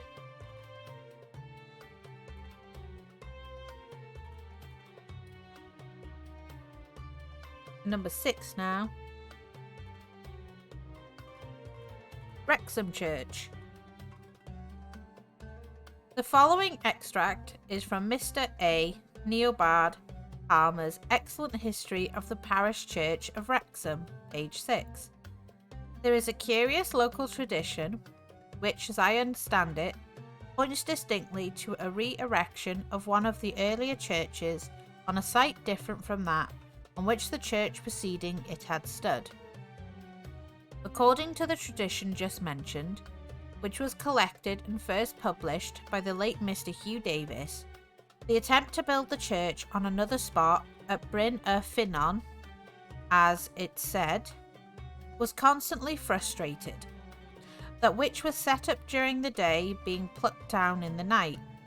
At last, one night when the work wrought on the day before was being watched, the warden saw it thrown suddenly down, and heard a voice proceeding from a spirit hovering above them, which cried ever, Bryn y Grog, Bryn y Grog. Now the site of the present church was at the time called Bryn y Grog, Hill of the Cross, and it was at once concluded that this was the spot on which the church should be built. The occupier of this spot, however, was exceedingly unwilling to part with the inheritance of his forefathers, and could only be induced to do so when the story which has been related was told to him, and other land given him instead. The church was then founded at Bryn y Grog, where the progress of the work suffered no interruption, and where the church of Wrexham still stands. Mr. Palmer, having remarked that there is a striking resemblance between all the traditions of churches, removed mysteriously, proceeds to solve the difficulty in these words. The conclusions which occurred to me were that these stories contained a record, imaginative and exaggerated, of real incidents connected with the history of the churches to which each of them belongs, and that they are, in most cases, reminiscent of an older church, which once actually stood on another site. The destroying powers of which they all speak were probably human agents working in the interest of those who were concerned in the transference of the site of the church about to be rebuilt, while the stories as a whole were apparently concocted and circulated with the intention of overbearing the opposition which the proposed transference raised, an opposition due to the inconvenience of the site proposed, to sacred associations connected with the older site, or to the unwillingness of the occupier to surrender the spot selected. This is, as everything Mr. Palmer writes, pertinent, and it is a reasonable solution, but whether it can be made to apply to all cases is somewhat doubtful. Perhaps we have not sufficient data to arrive at a correct explanation of this kind of myth. The objection was to the place selected and not to the building about to be erected on the spot, and the agents engaged in the destruction of the proposed edifice differ in different places, and in many instances where these traditions exist, the land around as regards agricultural uses were equally useful or equally useless, and often the distance between the two sites is not great, and the land in our days, at least, and presumably in former, belonged to some proprietor, if indeed it had a proprietor at all. We must therefore, I think, look outside the occupier of the land for objections to the surrender of the spot first selected as the site of the new church. Mr. Gom In an able article in the Antiquary, Volume 3, pages 8 to 13, on Some Traditions and Superstitions Connected with Buildings, gives many typical examples of buildings removed by unseen agents, and, from the fact that these stories are found in England, Scotland and other parts, he rightly infers that they had a common origin, and that they take us back to primitive times of British history. The cause of the removal of the stones in those early times, or first stage of their history, is simply described as invisible agency, witches, fairies. In the second stage of these myths, the supernatural agency becomes more clearly defined thus: doves, a pig, a cat, a fish, a bull do the work of demolishing the buildings. And Mr. Gom remarks, with reference to these animals, now here we have some glimmer of light thrown upon the subject. The introduction of animal leads to the subject of animal sacrifice. I will not follow Mr. Gom in this part of his dissertation, but I will remark that the agencies he mentioned as belonged to the first stage are identical in Wales, England and Scotland. And we have an example of the second stage in Wales, in the traditions of Llanfair Dyffryn, Clwyd and the Llangar Church near Corwyn. Heard my dog go dreaming. Number 7 is Llangar Church. The tradition is Llangar Church was to have been built near the spot where the Cynwyd Bridge crosses the Dee. Indeed, we are told that the masons set to work, but all the stones they laid in the day were gone during the night, none knew whither. The buildings were warned supernaturally that they must seek a spot where on hunting a carw gwyn, a white stag, would be started. They did so, and Llangair Church was the result. From this circumstance, the church was called Llangarw Gwyn, and from this name, the transition to Llangar is easy, which is from the Gospel Guide to Wales, page 128. I find in a document written by the rural dean for the guidance of the Bishop of St. Asaph in 1729, that the stag was started in a thicket where the church of Llangar now stands, and, as the tradition is, the boundaries of the parish on all sides were settled for him by this poor deer, where he was forced to run for his life. There lie their hounds. He at last fell, and the place where he was killed is to this day called Moel y Lladdfa, or the Hill of Slaughter. What beat song?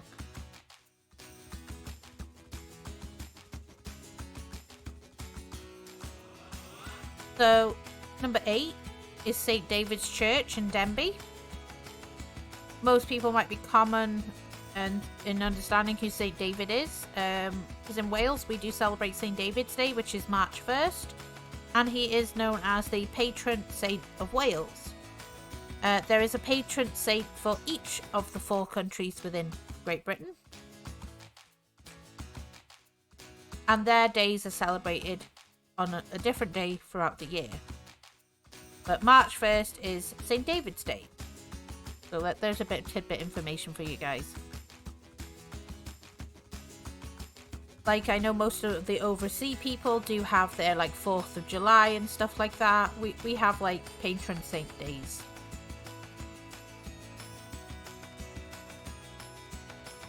So there is a tradition connected with Old St. David's Church in Denbigh, recorded in G's Guide to Denbigh, that the building could not be completed because whatever portion was finished in the daytime was pulled down and carried to another place at night by some invisible hand or supernatural power.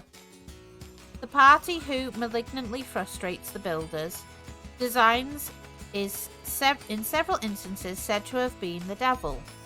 We find, says Mr. William Crossing in the Antiquary, volume 4, page 34, that the church of Plympton St. Mary has connected with it the legend so frequently attached to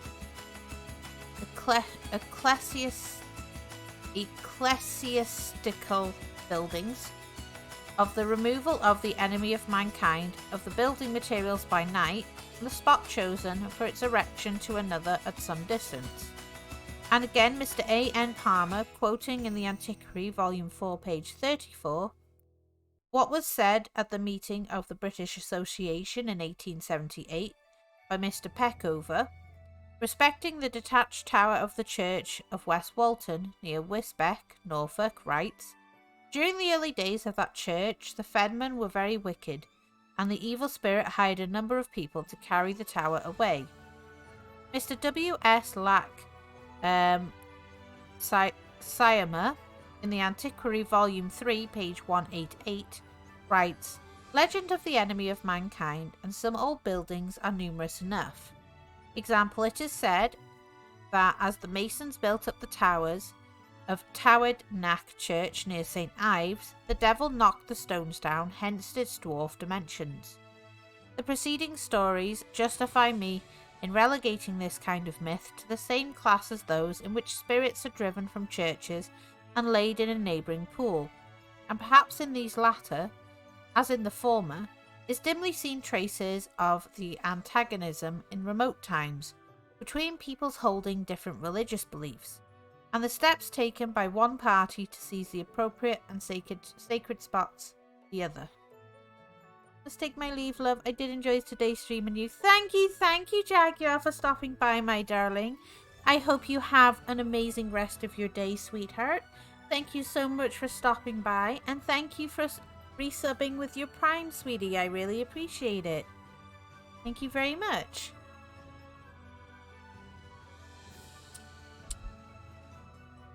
You too. Thank you, sweet pea. Take care now, my darling. Thank you for coming. It really means a lot to me. Thank you.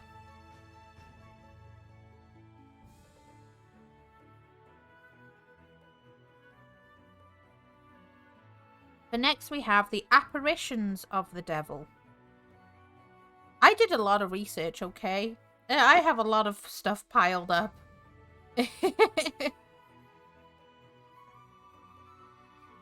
Many things piled up.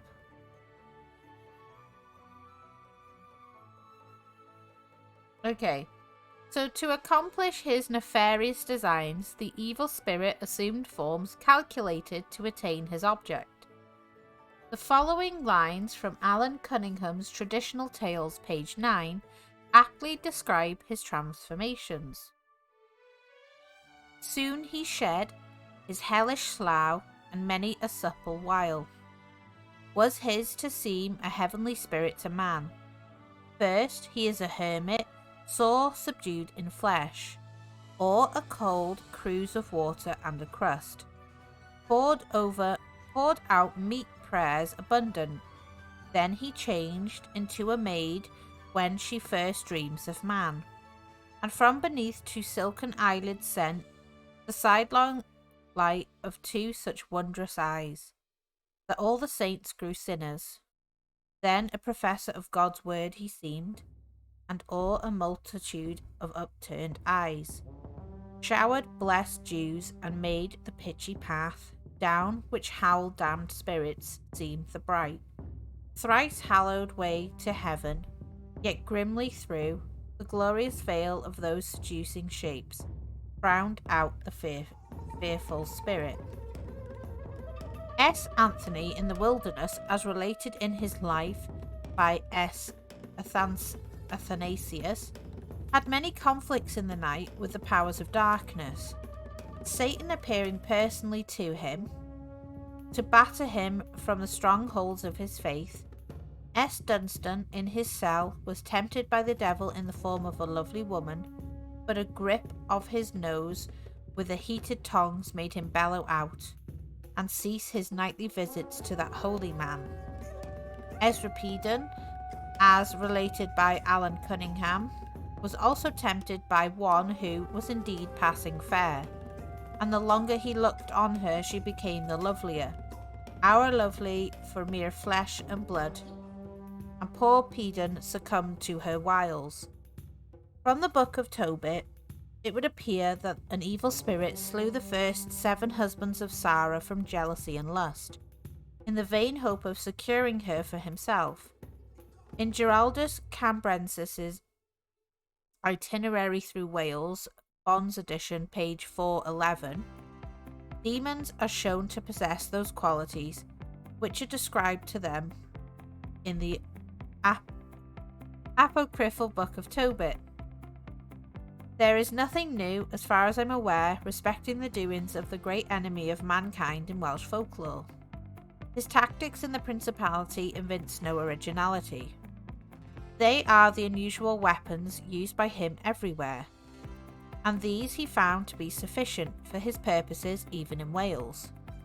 Gladly would I here put down my pen and leave this uncongenial task of treating further about the spirits of darkness to others, but were I to do so, I should be guilty of a grave omission, for, as I have already said, ghosts, goblins, spirits, and the other beings allied to Satan occupy a prominent place in Welsh folklore. Of a winter's evening, by the faint light of a peat fire and rush candles, our forefathers recounted the weird stories of olden times of devils, fairies, ghosts, witches, apparitions, giants, hidden treasures, and other cognate subjects, and they delighted in implanting terrors in the minds of the listeners that no philosophy, no religion, or of after years could entirely eradicate.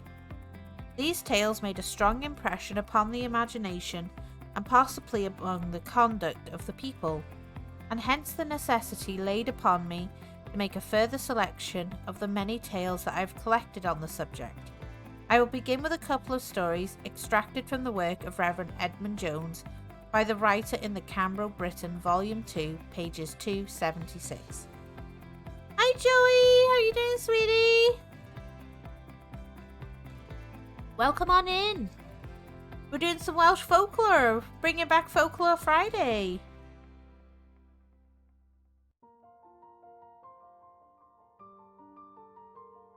Hope you're doing all right.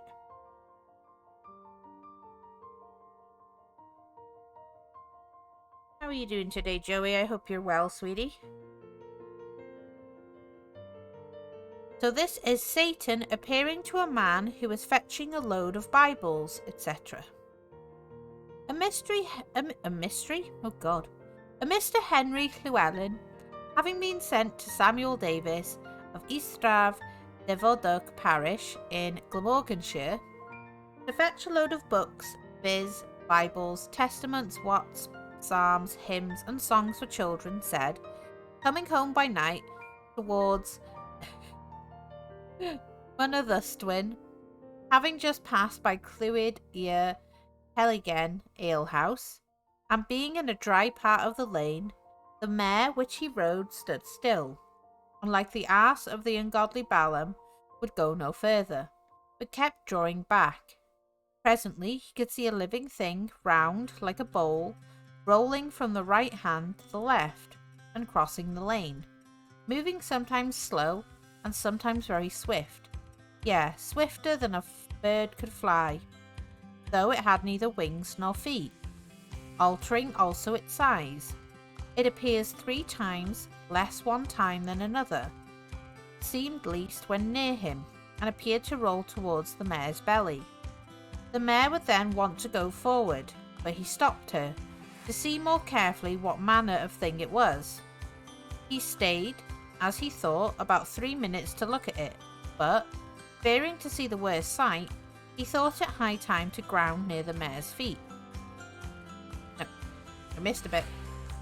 He thought it high time to speak to it, and said, What seekest thou, thou foul thing? In the name of the Lord Jesus, go away. And by speaking this, it vanished and sank into the ground near the mare's feet. It appeared to be of a reddish oak colour. In a footnote to this tale we are told that formerly near Clwyd i'r Helygen, the Lord's Day, was greatly profaned, and it may be that the adversary was wroth at the good books, and the bringer of them, for he well knew what burden the mare carried. The editor of the Cambro Britain remarks that the superstitions recorded in if authentic, are not very credible to the intelligence of our lower classes in Wales, but it is some satisfaction to think that none of them are of recent date. The latter remark was, I'm sorry to say, rather premature. One other quotation from the same book I will here make.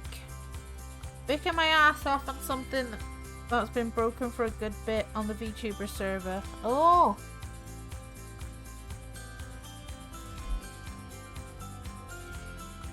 That's cool, bro. Hope you get it fixed.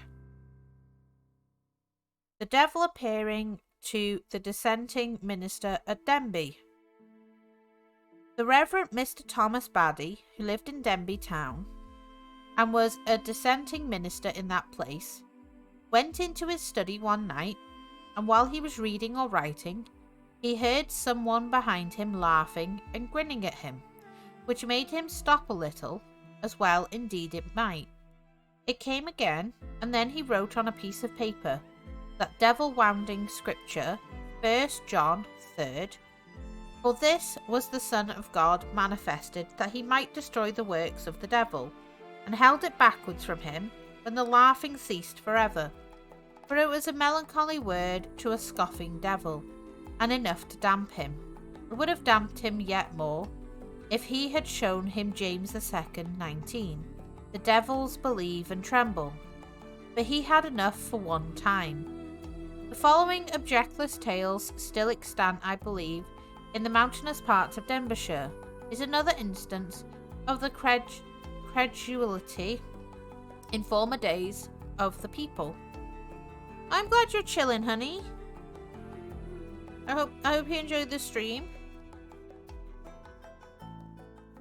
Satan seen lying right across a road. So the story related to me was as follows. Near Pentravolis lived a man called John Tenllidiart, who was in the habit of taking yearly cattle from the uplands in his neighbourhood to be wintered in the Vale of Clwyd. Once while thus engaged, he saw lying across the road right in front of him and the cattle and completely blocking up the way, Satan with his head on one wall and his tail on the other, moaning horribly. John, as might be expected, hurried homewards, leaving his charge to take their chance with the evil one.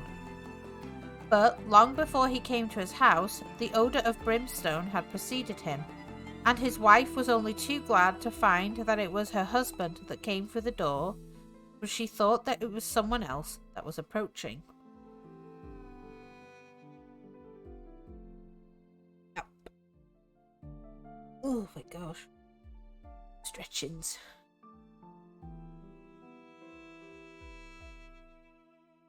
So now we have a tale called The Devil's Tree by Eglwys Rhos, which is near Llandudno. Llandudno is a very nice seaside town. I visit there sometimes, it's very nice. At the corner of the first turning after passing the village of Llanrhos, on the left-hand side is a withered oak tree, called by the natives of those parts the Devil's Tree, and it was thought to be haunted, and therefore the young and timid were afraid to pass it of a dark night. The Reverend W. Arthur Jones, late curate of the parish, told me that his horse was in the habit of shying whenever it came opposite this blighted tree, and his servant accounted for this by saying that the horse saw something there which was invisible to the sight of man. Be this as it may, the tree has an uncanny appearance and a bad reputation, which some years ago was greatly increased by the occurrence that happened there to Cadwallader Williams, a shoemaker who lived at Llansanfraid, Glan Conway. Cadwallader was in the habit of carrying his works home to Llandudno to his customers every Saturday night in a wallet, and with the money which they paid him he bought eatables for the coming week, and carried shoes to be patched in one end of the wallet and groceries etc. in the other end, and by adjusting the wallet he balanced it and carried it over his shoulders home again. This shoemaker sometimes refreshed himself too freely before starting homewards from Llandudno, and he was in the habit of turning into the public house at Llanrose to gain courage to pass the Devil's Tree. One Saturday night, instead of quietly passing this tree on the other side, he walked fiercely up to it, and defied the evil one to appear if he were there. No sooner had he uttered the defiant words than something fell from the tree and lit upon his shoulders, and grasped poor Cadwallader's neck with a grip like iron. He fought with the incubus savagely to get rid of it, but all his exertions were in vain, and so he was obliged to proceed on his journey with this fearful thing clinging to him, which became heavier and heavier every step he took. At last, thoroughly exhausted, he came to Tywyn, and, more dead than alive, he reached a friend's door and knocked, and oh, what a pleasure! Before the door was opened, the weight on his back had gone, but his friend knew who it was that Cadwallader had carried from the Devil's Tree. That's cool. I like that one. I like tales about trees. Trees are nice. Yeah. So, Satan appearing as a lovely maiden. The following story I received from the Reverend Owen Jones Pentravolis. As regards details, it is a fragment. A young man who was walking from this earth to Rill was overtaken by a lovely young lady dressed in white. She invited conversations, and they walked together a while, talking kindly, but when they came opposite a pool on the roadside, she disappeared in the form of a ball of fire into the water. All that has reached our days, in corroboration of this tale, is the small pool. The next tale was told to me by Reverend R. Jones, rector of Llanysil. Mr. Jones gave name and localities which I have indicated by initials. So a man is carried away by the evil one. W.E. of L.M. was a very bad man. He was a brawler, a fighter, a drunkard. He is said to have spat in the person's face, and to have struck him and beaten the parish clerk who interfered. It was believed that he had sold himself to work evil, and many foul deeds he committed. What was worse, he gloried in them. People thought that his end would be a shocking one, but they were not disappointed. One night, this reprobate and stubborn character did not return home. The next day, search was made for him, and his dead body was found on the brink of the river. Upon inspecting the ground, it became evident that the deceased had had a desperate struggle with an unknown antagonist, and the battle commenced some distance above the Cwynon or dingle where the body was discovered. It was there seen that the man had planted his heels deep in the ground, as if to resist a superior force, intent upon dragging him down to the river. There were indications that he had lost his footing, but a few yards lower down it was observed that his feet had ploughed the ground, and every step taken from this spot was traceable all down the declivity to the bottom of the ravine, and every yard gave proof that a desperate and prolonged struggle had taken place along the whole course. In one place an oak tree intercepted the way, and it was seen that a bough had its bark peeled off, and evidently the wretched man had taken hold of this bough and did not let go until the bark came off in his hands, for in death he still clutched the bark. The last and most severe struggle took place close to the river, and here the body was dragged underneath the root of a tree through a hole not big enough for a child to creep through, and this ended the fight. Mr. Jones stated Though what was most remarkable and ominous in connection with this foul work was the fact that, although footprints were seen in the ground, they were all those of the miserable man, for there were no other marks visible. From this fact and the previous evil life of this wretched creature, the people in those parts believed that the fearful struggle had taken place between W.E. and the evil one, and that he had not been murdered by any man, but that he was taken away by Satan. The next tale is a type of many once common in Wales, and is one respect it connects these tales, or at least this particular one, with fairy stories. I will relate it. Satan appearing to a young man. So a young man who had left Pentravolis to live in a farm house called Hafod Elw had to go over the hills to Denby on business. He started very early before the cock crew, and as it was winter, his journey over the bleak moorlands was dismal and dreary. When he had proceeded several miles on his journey, an unaccountable dread crept over him. He tried to dispel his fear by whistling and by knocking the ground with his walking stick, but all in vain. He stopped and thought of returning home, but this he could not do, for he was more afraid of the ridicule of his friends than of his own fear, and therefore he proceeded on his journey and reached Pont Brennig, where he stopped a while and listened, thinking he might see or hear someone approaching. To his horror, he observed, through the glimmering light of the coming day, a tall gentleman approaching, and by a great exertion he mastered his feelings so far as to enable him to walk toward the stranger. But when within a few yards of him, he stood still, for from fright he could not move.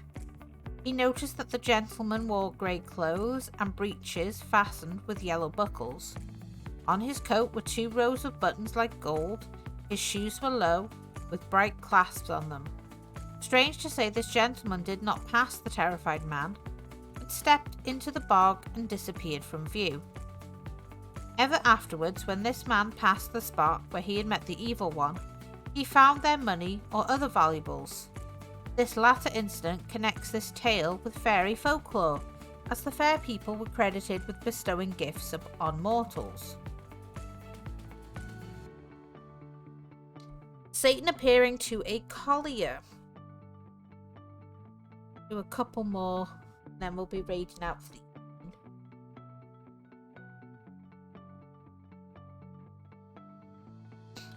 So John Roberts of Collier's Row, father, Methier, was once going to Aberdare over the mountain. On the top of the hill he was met by a handsome gentleman who wore a 3-cocked hat, a red waistcoat and a blue coat. The appearance of this well-dressed man took John Roberts' fancy, but he could not understand why he should be alone on Aberdare mountain, and furthermore, why he did not know the way to Aberdare, for he had asked Roberts to direct him to the town. John stared at the gentleman and saw clearly a cloven foot and a long tail protruding underneath the blue coat, and there and then the gentleman changed himself into a pig, which stood before John, gave a big grunt, and then ran away. I received this story from a lady to whom Roberts related it. All these tales belong to modern times, and some of them appear to be objectless as well as ridiculous. There are a few places in Wales which take their name from Satan. The Devil's Bridge is so called from the tradition that it was erected by him upon the condition that the first thing that passed over it should be his. In his design he was balked, for his intended victim, who was accompanied by his faithful dog, threw a piece of bread across the bridge, after which the dog ran, and thus became the devil's property. But this victim Satan would not take. The Devil's Kitchen is a chasm in the rock on the west side of Llyn Idwal in Avonshire. The view through this opening looking downwards towards Ogwen Lake is sublime, and notwithstanding its uncanny name, the kitchen is well worthy of a visit from lovers of nature. From the following quotation taken from I'r Gordovigion, pages 110, it would appear that there is a rock on the side of Cadair Idris called after the evil one. The words are Mae a dia rhywogo ar ochr Cadair Idris Greg I elwyr. Carreg gwir drwg bydd ar ôl I Sabbath hanw pan ddeith yno at drigolion rhywfrydd Llanfynhangel Hennant ac Istragwyn pan oeddent wedi ymgasglyw I chwarae cardiau, dansio ac I roddodd dro am lich I Greg gan ddansio ac I mei o ildreid a y Greg eto. This in English is as follows.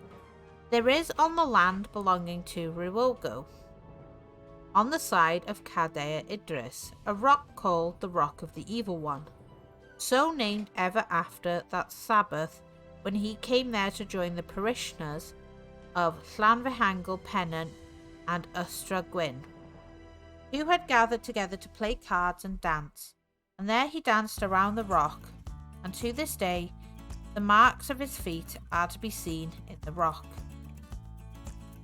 There were perhaps are in Pembrokeshire 2 stones called the Devil's Nags, which were haunted by evil spirits who troubled the people that passed that way.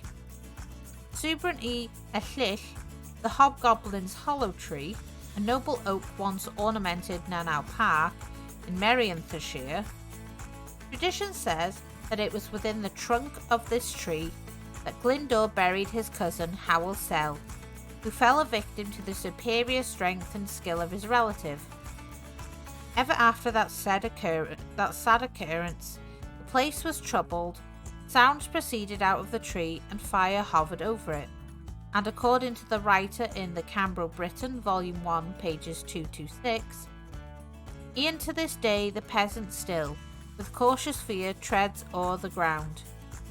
In each wild bush a spectre sees and trembles at each rising sound. One of the caves in Little Orm's Head in Llandudno is known as Ogaf Ithrilide, the Cave of Devils. From the preceding names and places, which do not by any means exhaust the list, it will be seen that many romantic spots in Wales are associated with demons. There are also sayings in Welsh connected with the evil one.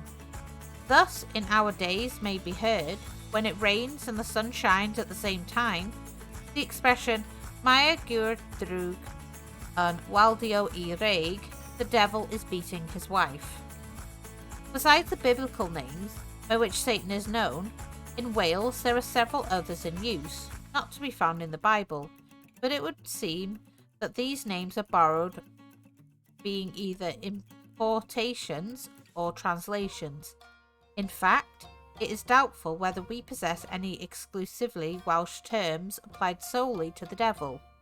Andras or Andros is common in North Wales for the evil one. Canon Sylvan Evans, in his Welsh dictionary, derives the words from an, without, and grass, grace. Thus, the word becomes synonymous with gracelessness. And he remarks that, although the term is generally rendered devil, it is much softer than that term, or its Welsh equivalent, the owl.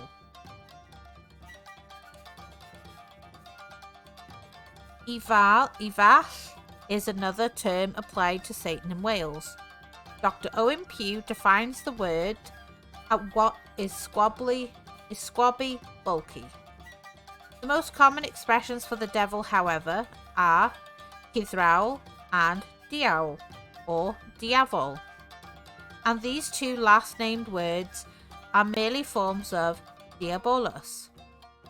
Other expressions such as Old Nick, Old Harry have found a home in Wales. I Gwr Drwg, the bad man, Gwas Drwg, the wicked servant, or I'r Ysbryd Drwg, the wicked spirit, y hen fachgen, the old boy, and such like expressions are also common. Silly women frighten small children by telling them that the beau, the bogey bow, or bolol, etc., will take them away if they are not quiet. And this actually lets us cut off at a brilliant time where we can cover ghosts or spirits next week in our Folklore Friday. I find these so interesting. I hope you guys have been having an amazing time, like I have. Shall we see? Oh, I know who. That's right. Yeah. Oh my god, let me hop over to here. But yes, I hope you guys have actually enjoyed today. I hope you guys have had fun. Enjoying me bringing back Folklore Friday. If you have missed any of my previous VODs from when I first started covering Welsh folklore, you will find them all on my YouTube. So in case you've missed any of our previous streams regarding it and would love to learn more, you'll find them in my YouTube, because Twitch doesn't tend to keep them very often. Possibly tomorrow, if Mr. Lion is feeling okay, I will be a guest on his stream tomorrow. But if not, then I will be seeing you guys again Monday. But keep an eye out on Twitter to find out what's going on in my schedule. And Sunday is again our community game night on the Discord server. So if you're not yet in the Discord server, hop over there and you can take part in, some fun, creative activities, and as well as our community game nights I host every week. So today we are going to be seeing if we can raid Cabhal today. I can't even type. I'm just there just typing away. It's like, yeah, it would help if I click the thing. I get excited. Totally not like falling asleep. Reading makes me sleepy sometimes. Yes, please stick around to raid Cabhal with me. I would really appreciate that. You guys have honestly been so amazing today. Thank you so much for the biddies and thank you for the subscriptions. It does really mean a lot to me. Thank you guys for sticking around, and I hope you join me again next Friday for our continuation of Folklore Friday. And if there are any countries you'd like me to cover, please feel free to drop me a message on my Twitter or, in the Discord server, anything of that sort. Feel free to let me know and I will definitely add it to my list. I love you guys so much. Thank you so much for such a fun stream today. And I will see you again very soon. Bye bye now.